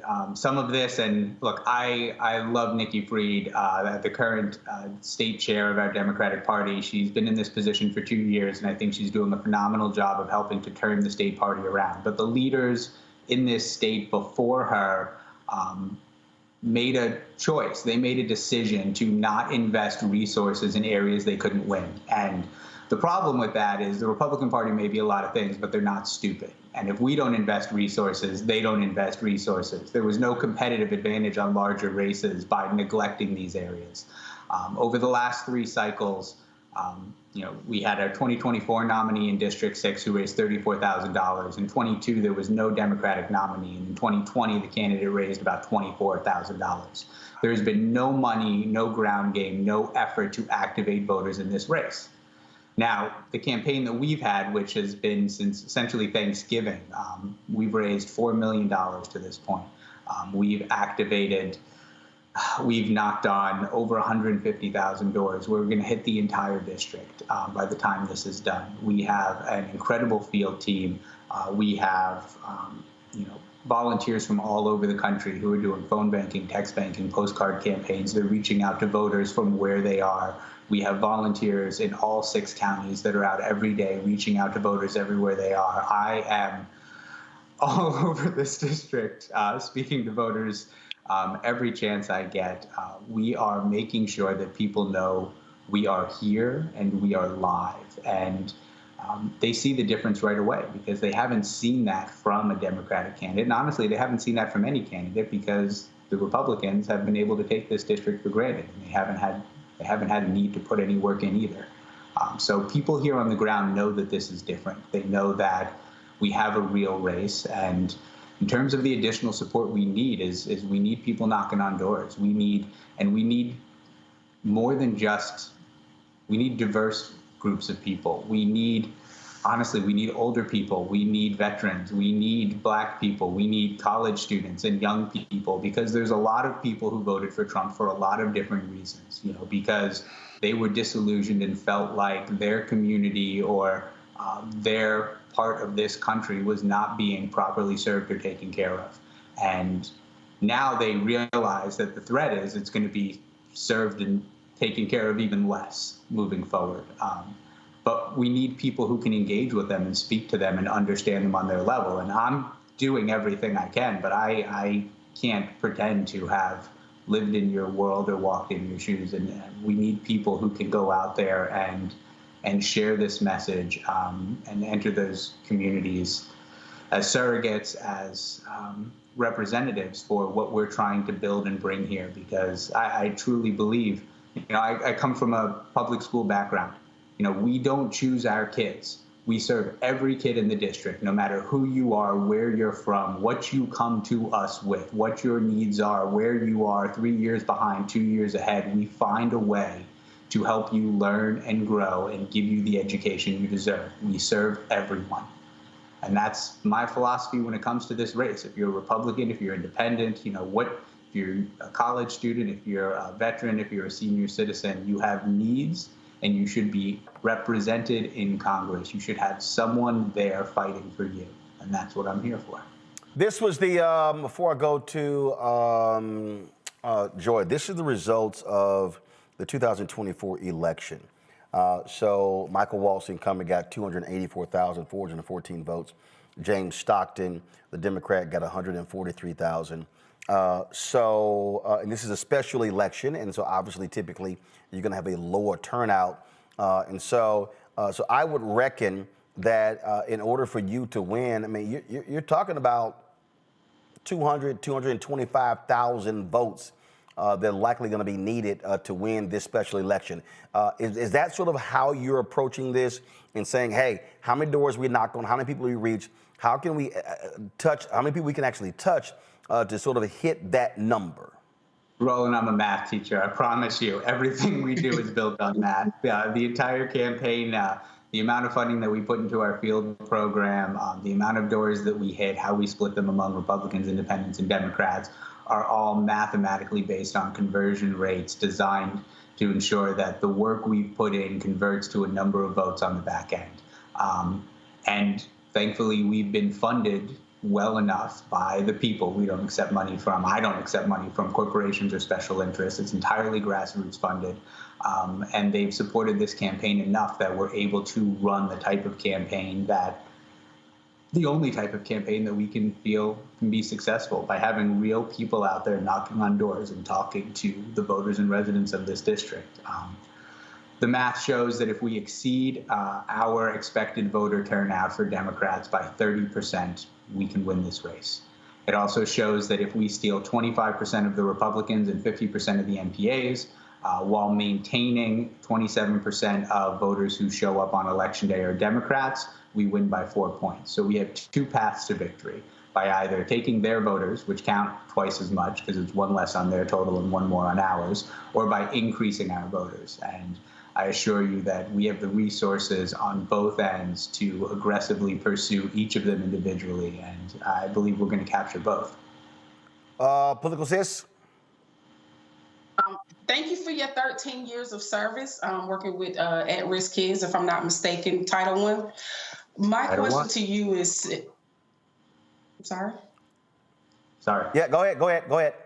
Oh, I'm sorry. My question to you is, 29% of your voters, as you stated, are dealing with the elderly population. Since we have this veteran shit going on with him and Elon firing veterans, they're all up in Social Security.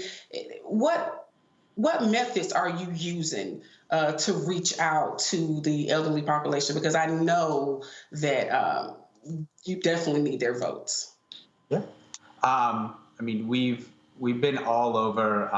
They tend to be the more active in their Democratic groups or their political organizations, their volunteer organizations. As retired people with the additional time, we're seeing them when we go out during the day, when we engage with these groups. But I'll be honest, right before I came on this call, I was flying back from speaking at a local VFW.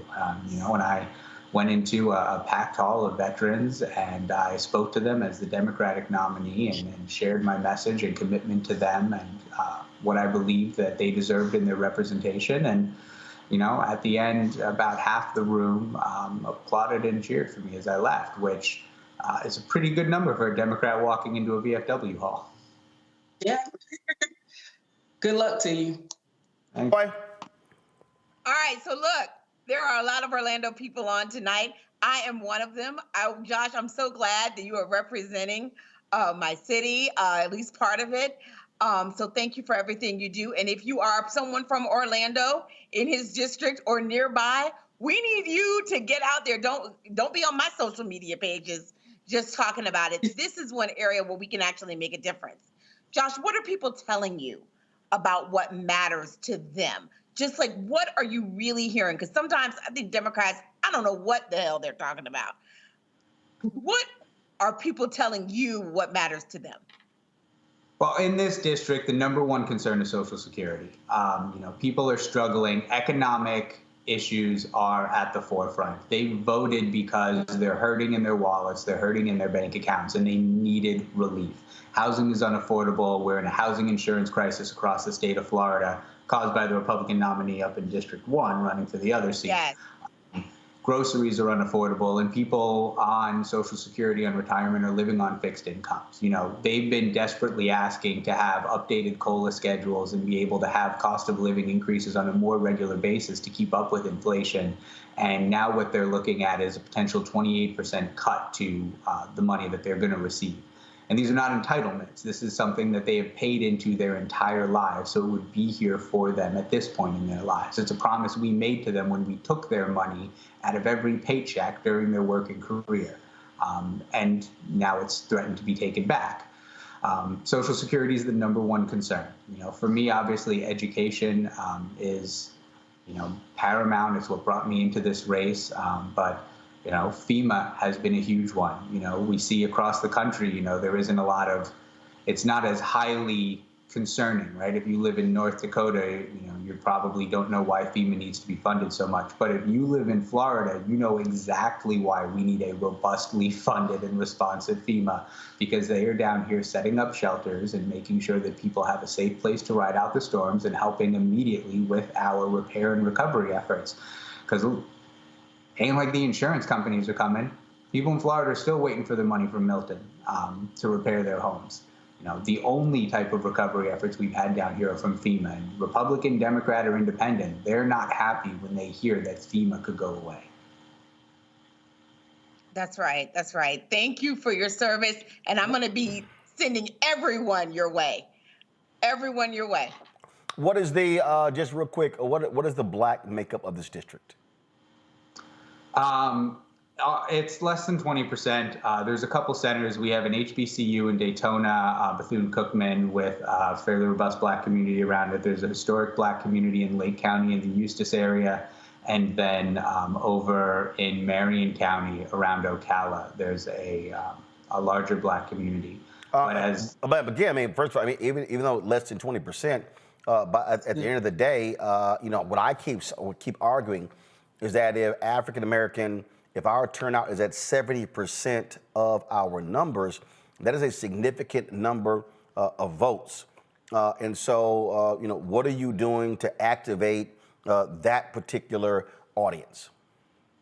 So recently this week, we hired on a team of 6 amazing activists out of South Florida who are leaders of their Democratic Black Caucus down there, who are coming up and are going to be working in those 3 communities that I just mentioned to help us have outreach into the churches, into the colleges, into the neighborhoods, reaching out to people. We have until March 3rd to reactivate or re-register voters for them to be eligible to vote on April 1st. They're going to be doing voter registration drives. They're going to be doing community outreach and messaging and helping to ensure that our message reaches the intended audience in those communities.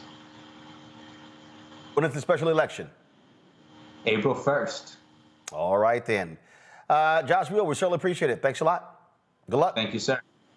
All right, folks. Now it's time for the Crocket Chronicles.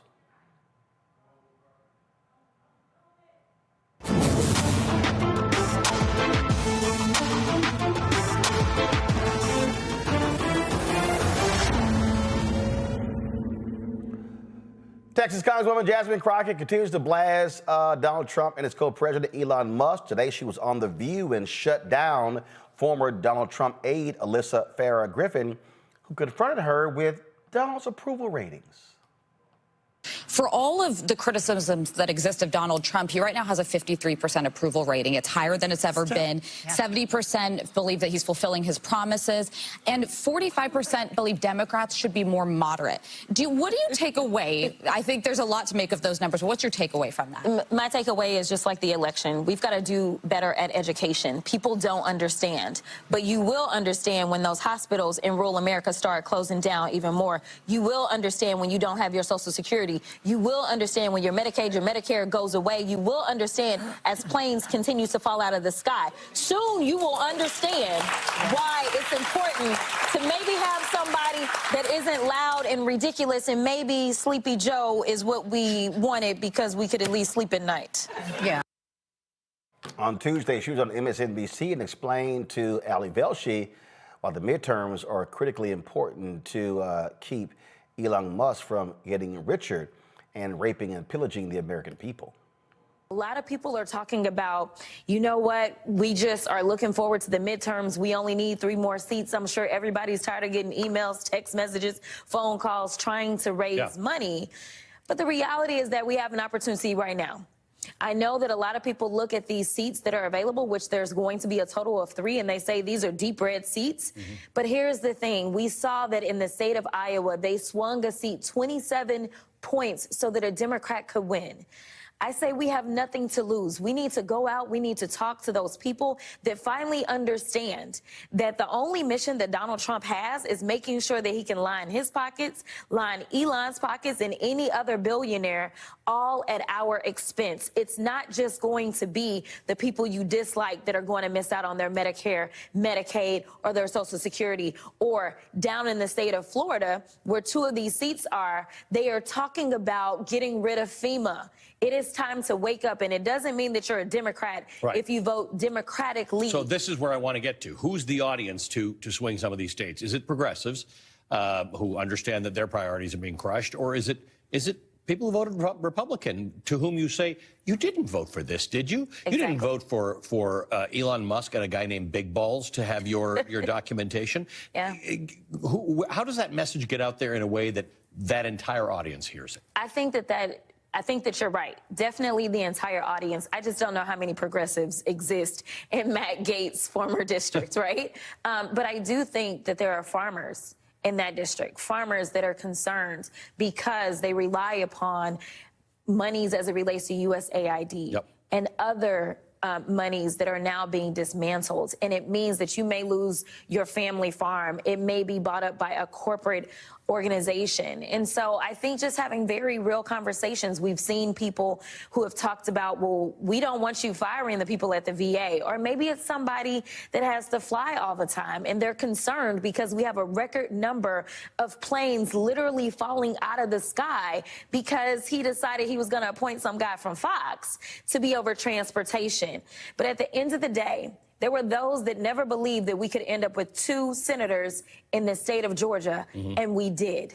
There were those that never believed we could have a Democrat representing Alabama, and in that special election, we did. So I think if there's any point in time that the people should rise up and figure out where should I focus my attention, it's on these special elections, and it's having real conversations on the doors with real people talking about what's really happening and not the lies that they're putting out there. Zachary, I take you like what you heard there. I love it every time. I'm so thankful to have the Crocket Chronicles. She is speaking absolute truth, and she's spitting pure fire, and that is exactly what we need to see from more of our Democratic leaders. But beyond that, we need to see them messaging in a way that is fresh, that is innovative, and that's reaching the people. And that's what Jasmine is doing continuously. That's the level of education that the candidate that we had talked about earlier about we need more education. That is the education that we need to have out there. And those are the kind of people we need continuously on the rapid response. Jasmine can't do it all. She can't do it by herself, and she can't reach every single American voter who needs that messaging. But there are people in Congress who are being underutilized that we need to see being put in the forefront. Joy? Let me tell you, I have been saying it every time I talk about her on this show. Rinse and repeat. We need that kind of fire from so many Democrats. It doesn't have to be every one of them. People do it differently. But when people see Jasmine Crockett, they know she is fighting for them, and she does so brilliantly, right? She understands the rules, she understands the subject matter, the policy, but she does it in a way that communicates in a normal way to normal humans, in a way that shows passion. That's what we're missing. That's what we're looking for. And everyone can appeal to that. And so to me, I just want more of that. I mean, frankly, I don't think the Democratic Party made the right choice in how it's, currently set up. It used to be they had sort of 2 leaders, right? One that was political and would be out there talking, a forward-facing person, and the one that was just sort of dealing with the party politics in the background. I think we may need to, bring back that kind of bifurcated leadership. Whoa, what are you talking about? Whoa. Hold up, Joe. They do have that. What do you? No, they don't have that. They do not have the Democratic Party. The DNC itself is not the same 2-headed monster it used to be. So what do you mean? Okay, explain. What do you mean? Hold on. When I was there, it was like 2 chairs, right? You had someone who was sort of the outward-facing public person, and then someone who did the work Who was that? behind the scenes. So to me, No. Who was that? So at the time it was, oh my God, I can't remember. It was like a boring guy that was inside, and then there was a governor who was out, who was the external person. I believe it was the governor who was the external white guy. My point is, one person was a communicator and one person was behind the scenes. Okay, but okay, here's what I don't understand. Here's what I understand. Really? Here's what I'm confused. You just had an election and elected a chair. They got multiple vice chairs. So yeah, you got those vice chairs are not the people that are going to be the public-facing voice of the Democratic Party. Why not? Like first, okay, so let me hold up. She is an elected official. She is someone who knows how to communicate. She is someone who brings her own press. She is someone who understands how to communicate to the American people. We need that. It's not a knock on everyone. Everyone has a different skill. Okay, hold up. So this is what I'm looking at right here. Kim Martin is the chair. Raina Walters Morgan is the vice chair for civic engagement. Wait.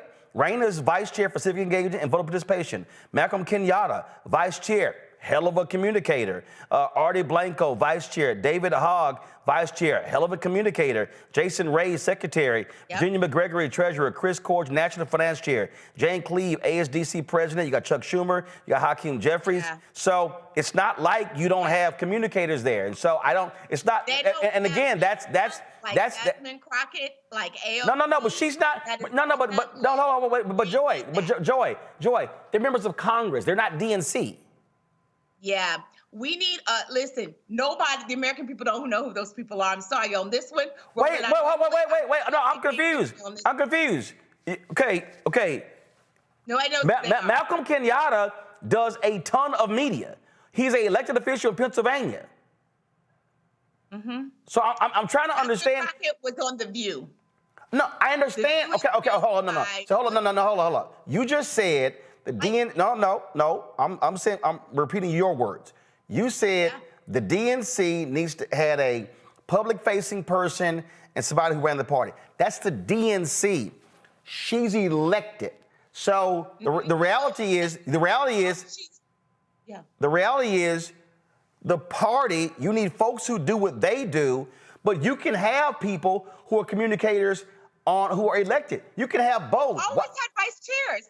I'm not asking us to not have vice chairs. What I'm saying is have someone out there who can communicate to the American people, who can get on Morning Joe, who can get on Fox News, who can get on wherever they are needed to go and to be able to communicate with people. We need So that. Isn't that Ken Martin? Okay, Ken Martin. Okay, we'll see. No, I'm asking you. Isn't that his job as the chair? Yes, that is his job as the chair, but he is not going to be able to get the press to be able to be it may not be his skill. Sometimes we need to stop looking for everything and everyone. I'll get no. But you specifically said the party. The DNC. Yeah. Crockett is not a DNC leader. She's a member of Congress. We would do better if she were a DNC leader. We need people like that. Okay, hold on. Why does she need to be? This is what I understand. Why does she need to be a DNC leader when she's a member of Congress? You don't need a member of Congress. Hold up. A member of Congress. That is an actual job. No, wait. She has to serve the 700,000 constituents of her district. I'm one of them, okay? My homestead is there. That's her job. Why can't you have her here and other people over here on the DNC? Why do you need a member in both? Look, when Tim Kaine was the chair, I thought that was idiotic. When Debbie Wasserman Schultz was the chair, I thought that was wrong. I don't think you can be a member of Congress and be the party leader at the same time, because that's two separate jobs. But P.S., I didn't say that they would be only one of them. I said two. I've been saying too. I'm saying someone that runs the party on the inside and then the person who's out there speaking. That's the way it used to be. Go back and look it up. So I'm just saying, to me, we ought to revert. We ought to have some kind of system where we can draw on people to have different skill sets.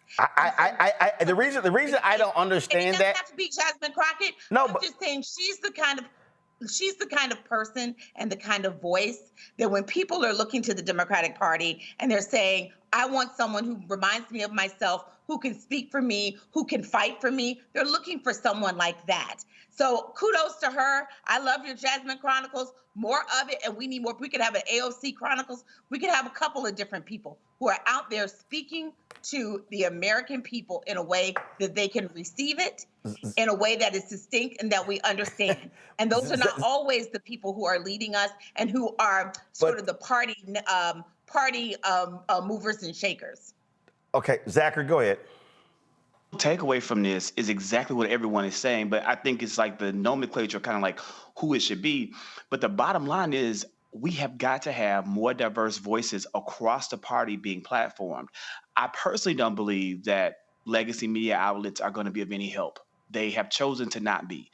They have made a choice at MSNBC and CNN, places that used to be committed to truth and upholding democracy, to go in a different direction. There is nothing that I think Democrats like Malcolm Kenyatta can do to garner more good press, even if his popularity rose to the level of Jasmine's, because they're going to platform what they want to platform. But it doesn't mean that the Democratic Party can't put those kind of voices out there.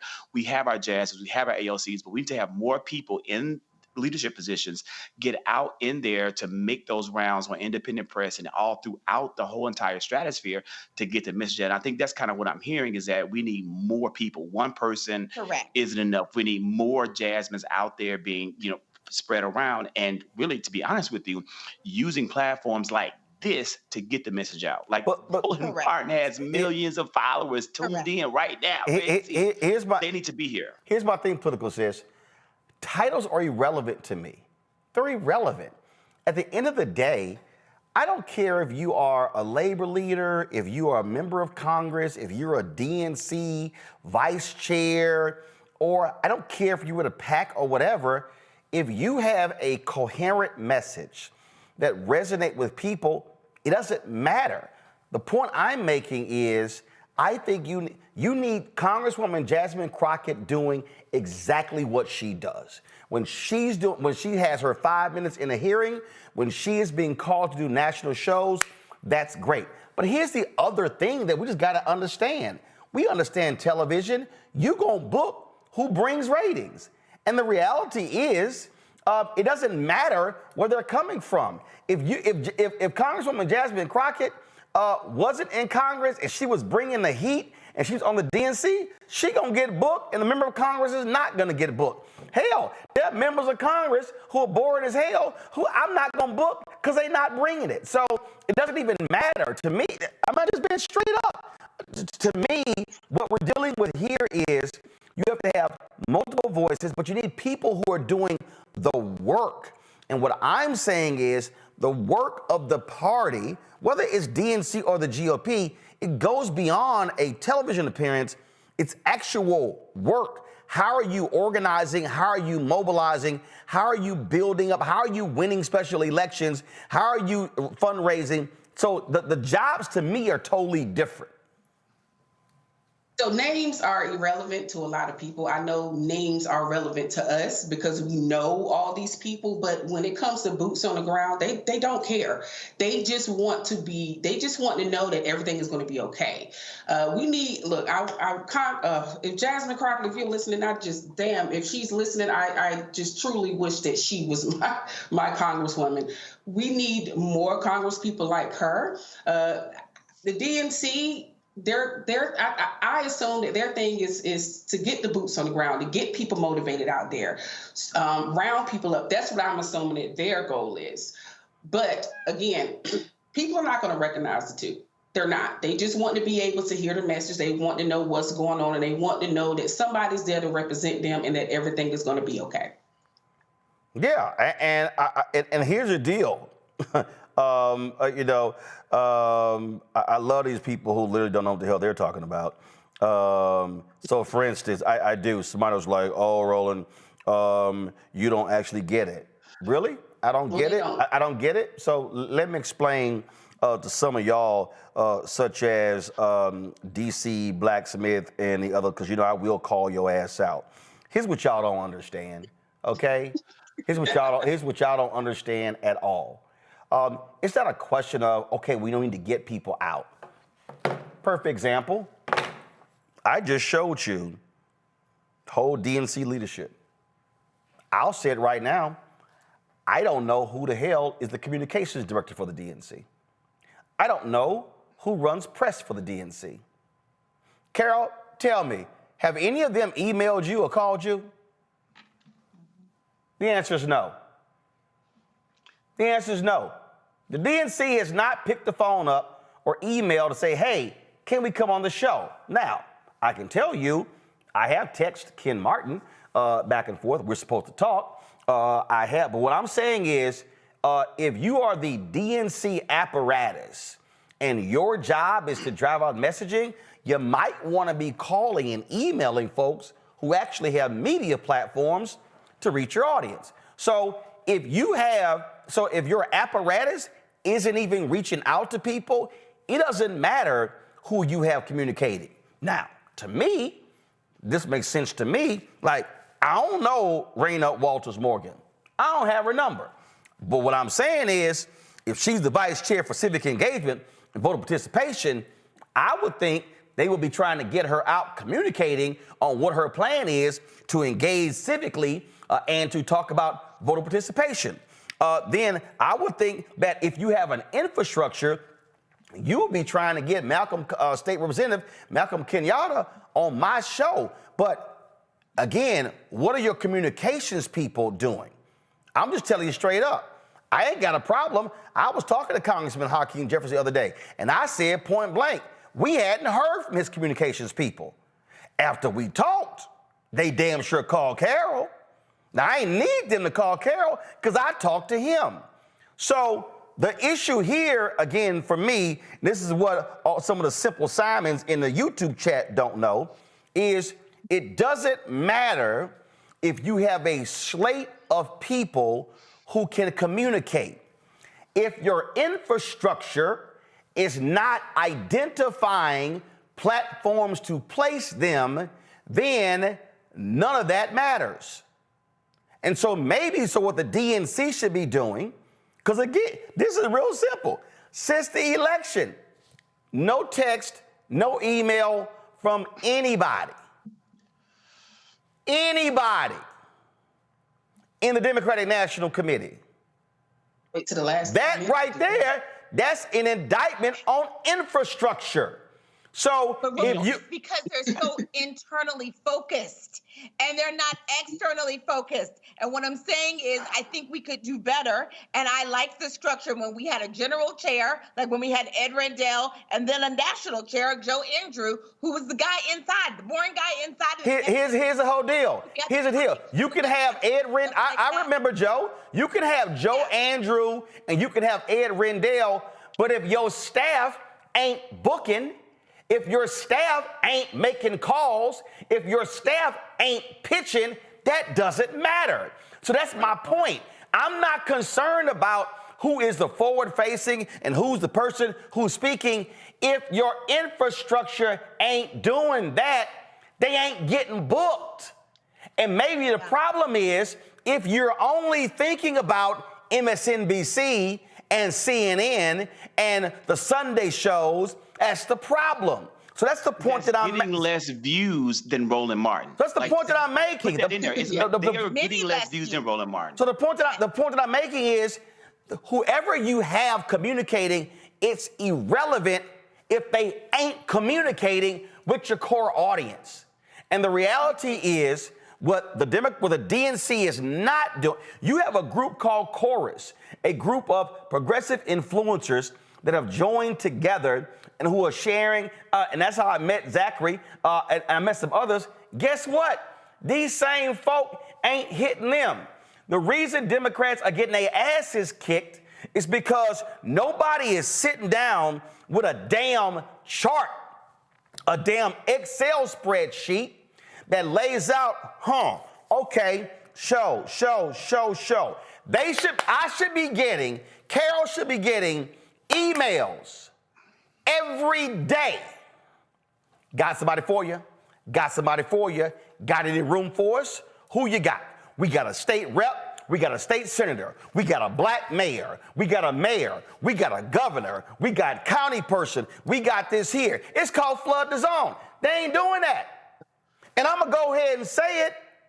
I ain't got a problem. That don't happen with the CBC. I'm going to go ahead and say it. That don't happen with the African American Mayors Association. That don't happen with the National League of Cities. That don't happen with the U.S. Conference of Mayors. So all I'm saying is this is one of the fundamental problems. What the right does, the right seeds and feeds their communicators. They do that. They are sitting here sending folks and placing them and getting the message out. No, what progressives are doing is sitting on their ass, hoping they get on Nicole Wallace's show, and hoping to get on Chris Hayes' show, and hope Lawrence calls them, and hope they get a call from a CNN show, an occasional Fox show. That's what they doing. And so, like it's 1994 instead of 2025. That's what they're living in an old, antiquated model of how the messaging gets out to the people, and they're completely ignoring the power they have in the people, like rolling these influencers out there to go. And we talked about all the things that Democrats aren't doing. What Republicans are doing, they're going on Joe Rogan. They're using their platforms. Correct. They're using that field, like they're getting their message out, and it's being multiplied by all of the influencers that count on that, and they put it out there. The Trump White House is stealing the DNC's brilliant strategy of DNC content creators to make Trump content creators, and they're going to take this great idea and they're going to multiply it, and they're going to they're going to trample us with it because we built the infrastructure. They're going to take our infrastructure, perfect it, while Democrats have let that whole infrastructure fall to the wayside. Let all these great people who are mobilized, ready to fight, go. This is real basic. I've had folk who had shows on this network, and I literally said, how you got a show and you ain't even tweeting? You ain't even posted on Instagram. You ain't posted on Twitter. You ain't posted on Fanbase. You ain't posted on Facebook or Snapchat or TikTok. I literally said, how do you think you're going to get viewers, folks watching and listening, if you never tell them, oh, you expect me to do all the work? That ain't how this goes. The reality is, if you are trying to build something, if you're trying to construct something, you have to have a communications action plan to actually do that. And so what I'm saying is, it doesn't matter who you have communicating. It's a question of, one, when they do call you, are you accessible? Or is it, oh, no, we're not, the member is not available for 2 weeks. We've actually gotten that from some black members. And I'm like, and I ain't got a problem letting the audience know. I have said to the last 5 CBC chairs, hell, maybe 6, hell, maybe 7, going back to Washington Watch 2009 at TV One, going back to 2013 News One Now on TV One. I said with News One Now, I will have a CBC member on the show every day. 6 years ago, we launched Roland Martin Unfiltered. I said, don't matter. I'll book one every single day. Has it happened? No. You know why? Because there are a lot of folk who, frankly, they will jump, they will hop, skip, and jump if MSNBC says we'll put you on at 6 a.m. But they actually won't make the time for Black-owned media. So that's the point that I'm making. That Roland, that's what we agree on that. So what I'm saying is, you can have all the great communicators, but if you do not have an infrastructure in place where you are driving them to targeted areas, it's absolutely irrelevant. And that right now, to me, is the fundamental problem with the DNC.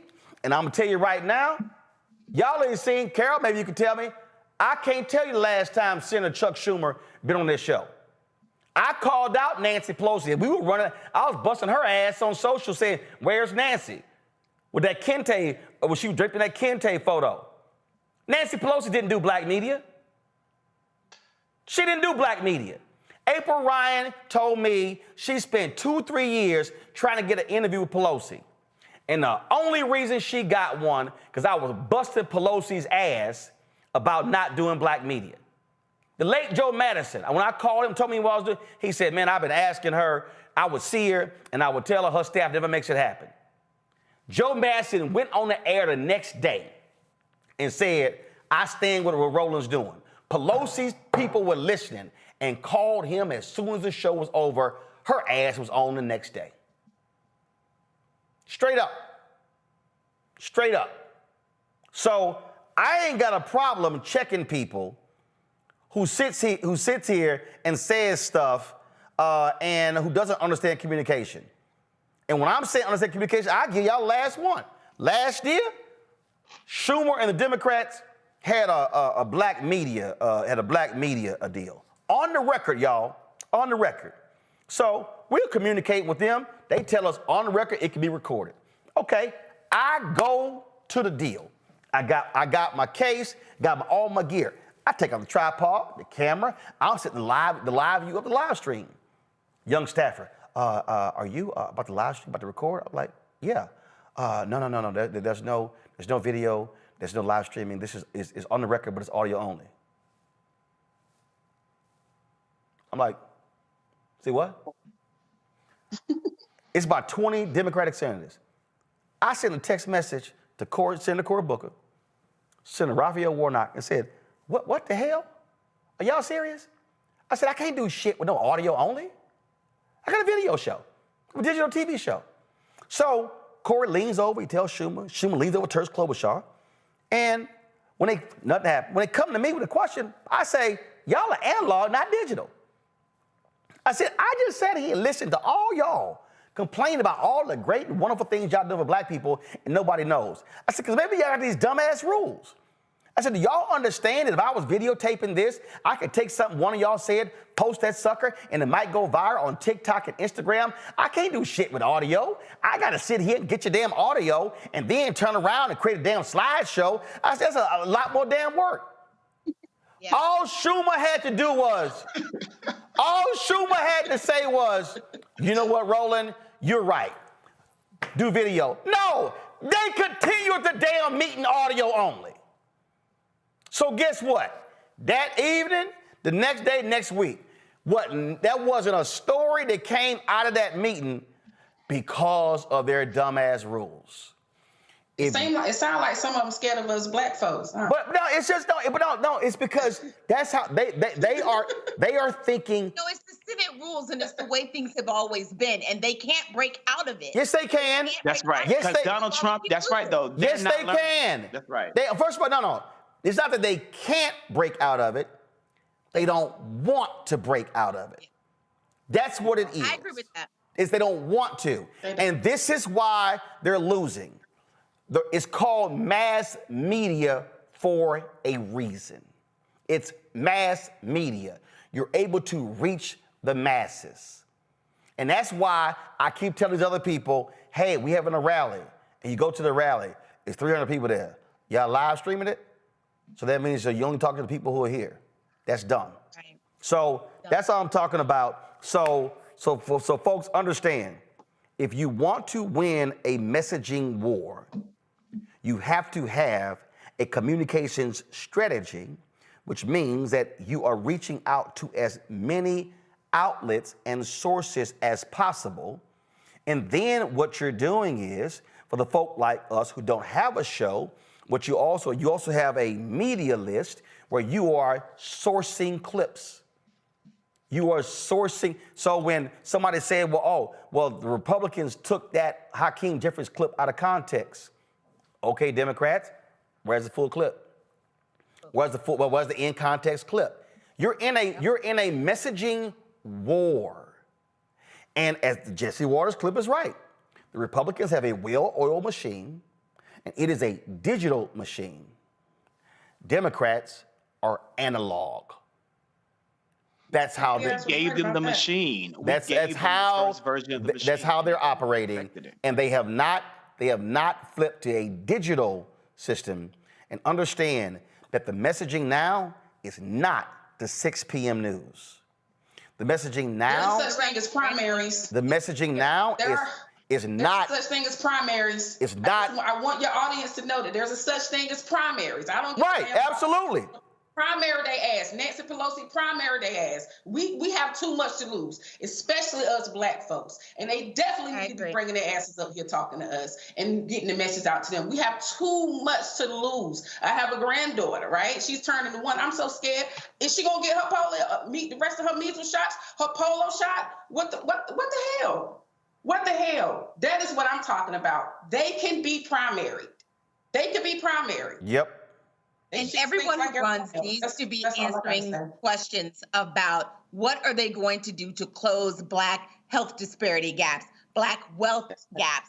They need to not just be talking to us about one issue or another. The answer should always be, what am I going to do to make sure Black people can achieve the American dream? Yeah, but also, whatever their version of that dream is. Yeah, but also, I mean, Vice President Kamala Harris had plans like that. But you also, again, have to be driving it home consistently. And all I'm saying is, again, you can have folk who do it.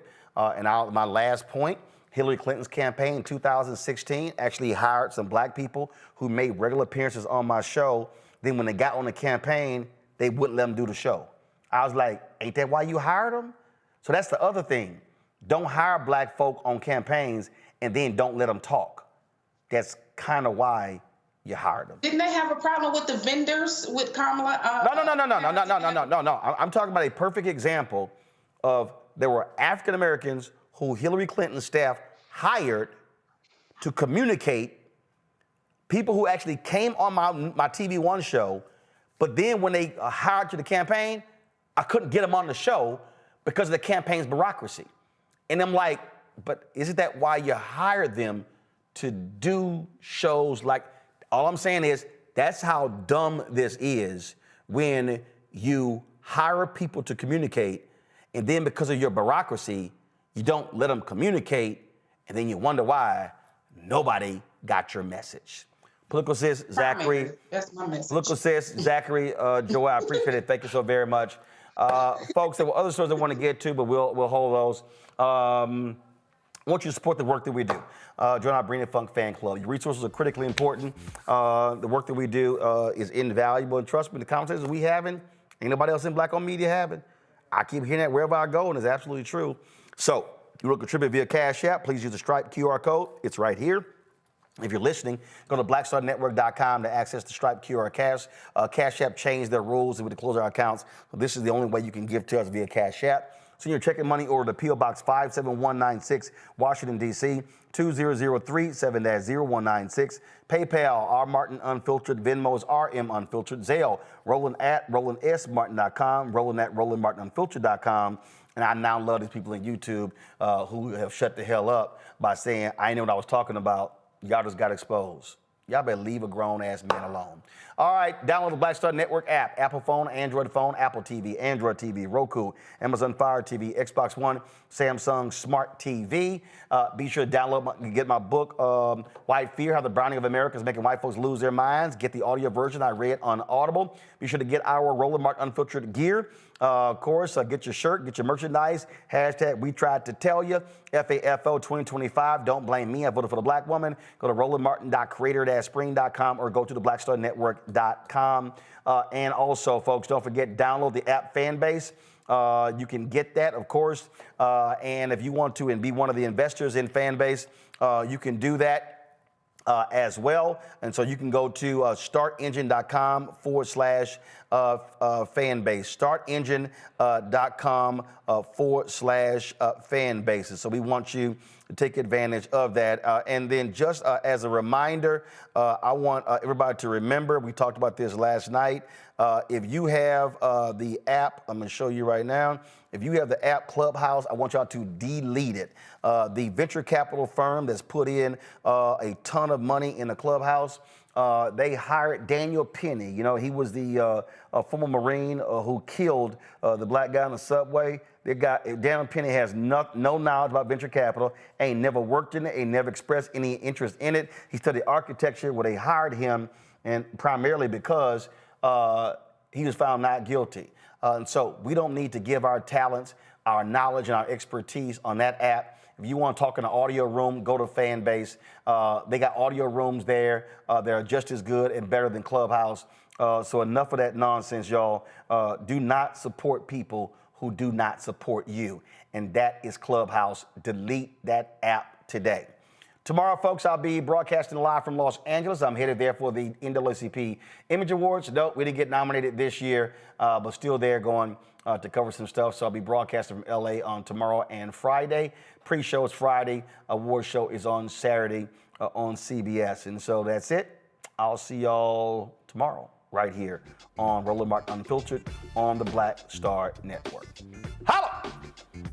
Black Star Network is here. Oh, no punch! I'm real revolutionary right now. Thank you for being the voice of Black America. All momentum we have now, we have to keep this going. The video looks phenomenal. See, there's a difference between Black Star Network and Black-owned media and something like CNN. You can't be Black-owned media and be scared. It's time to be smart. Bring your eyeballs home. You dig?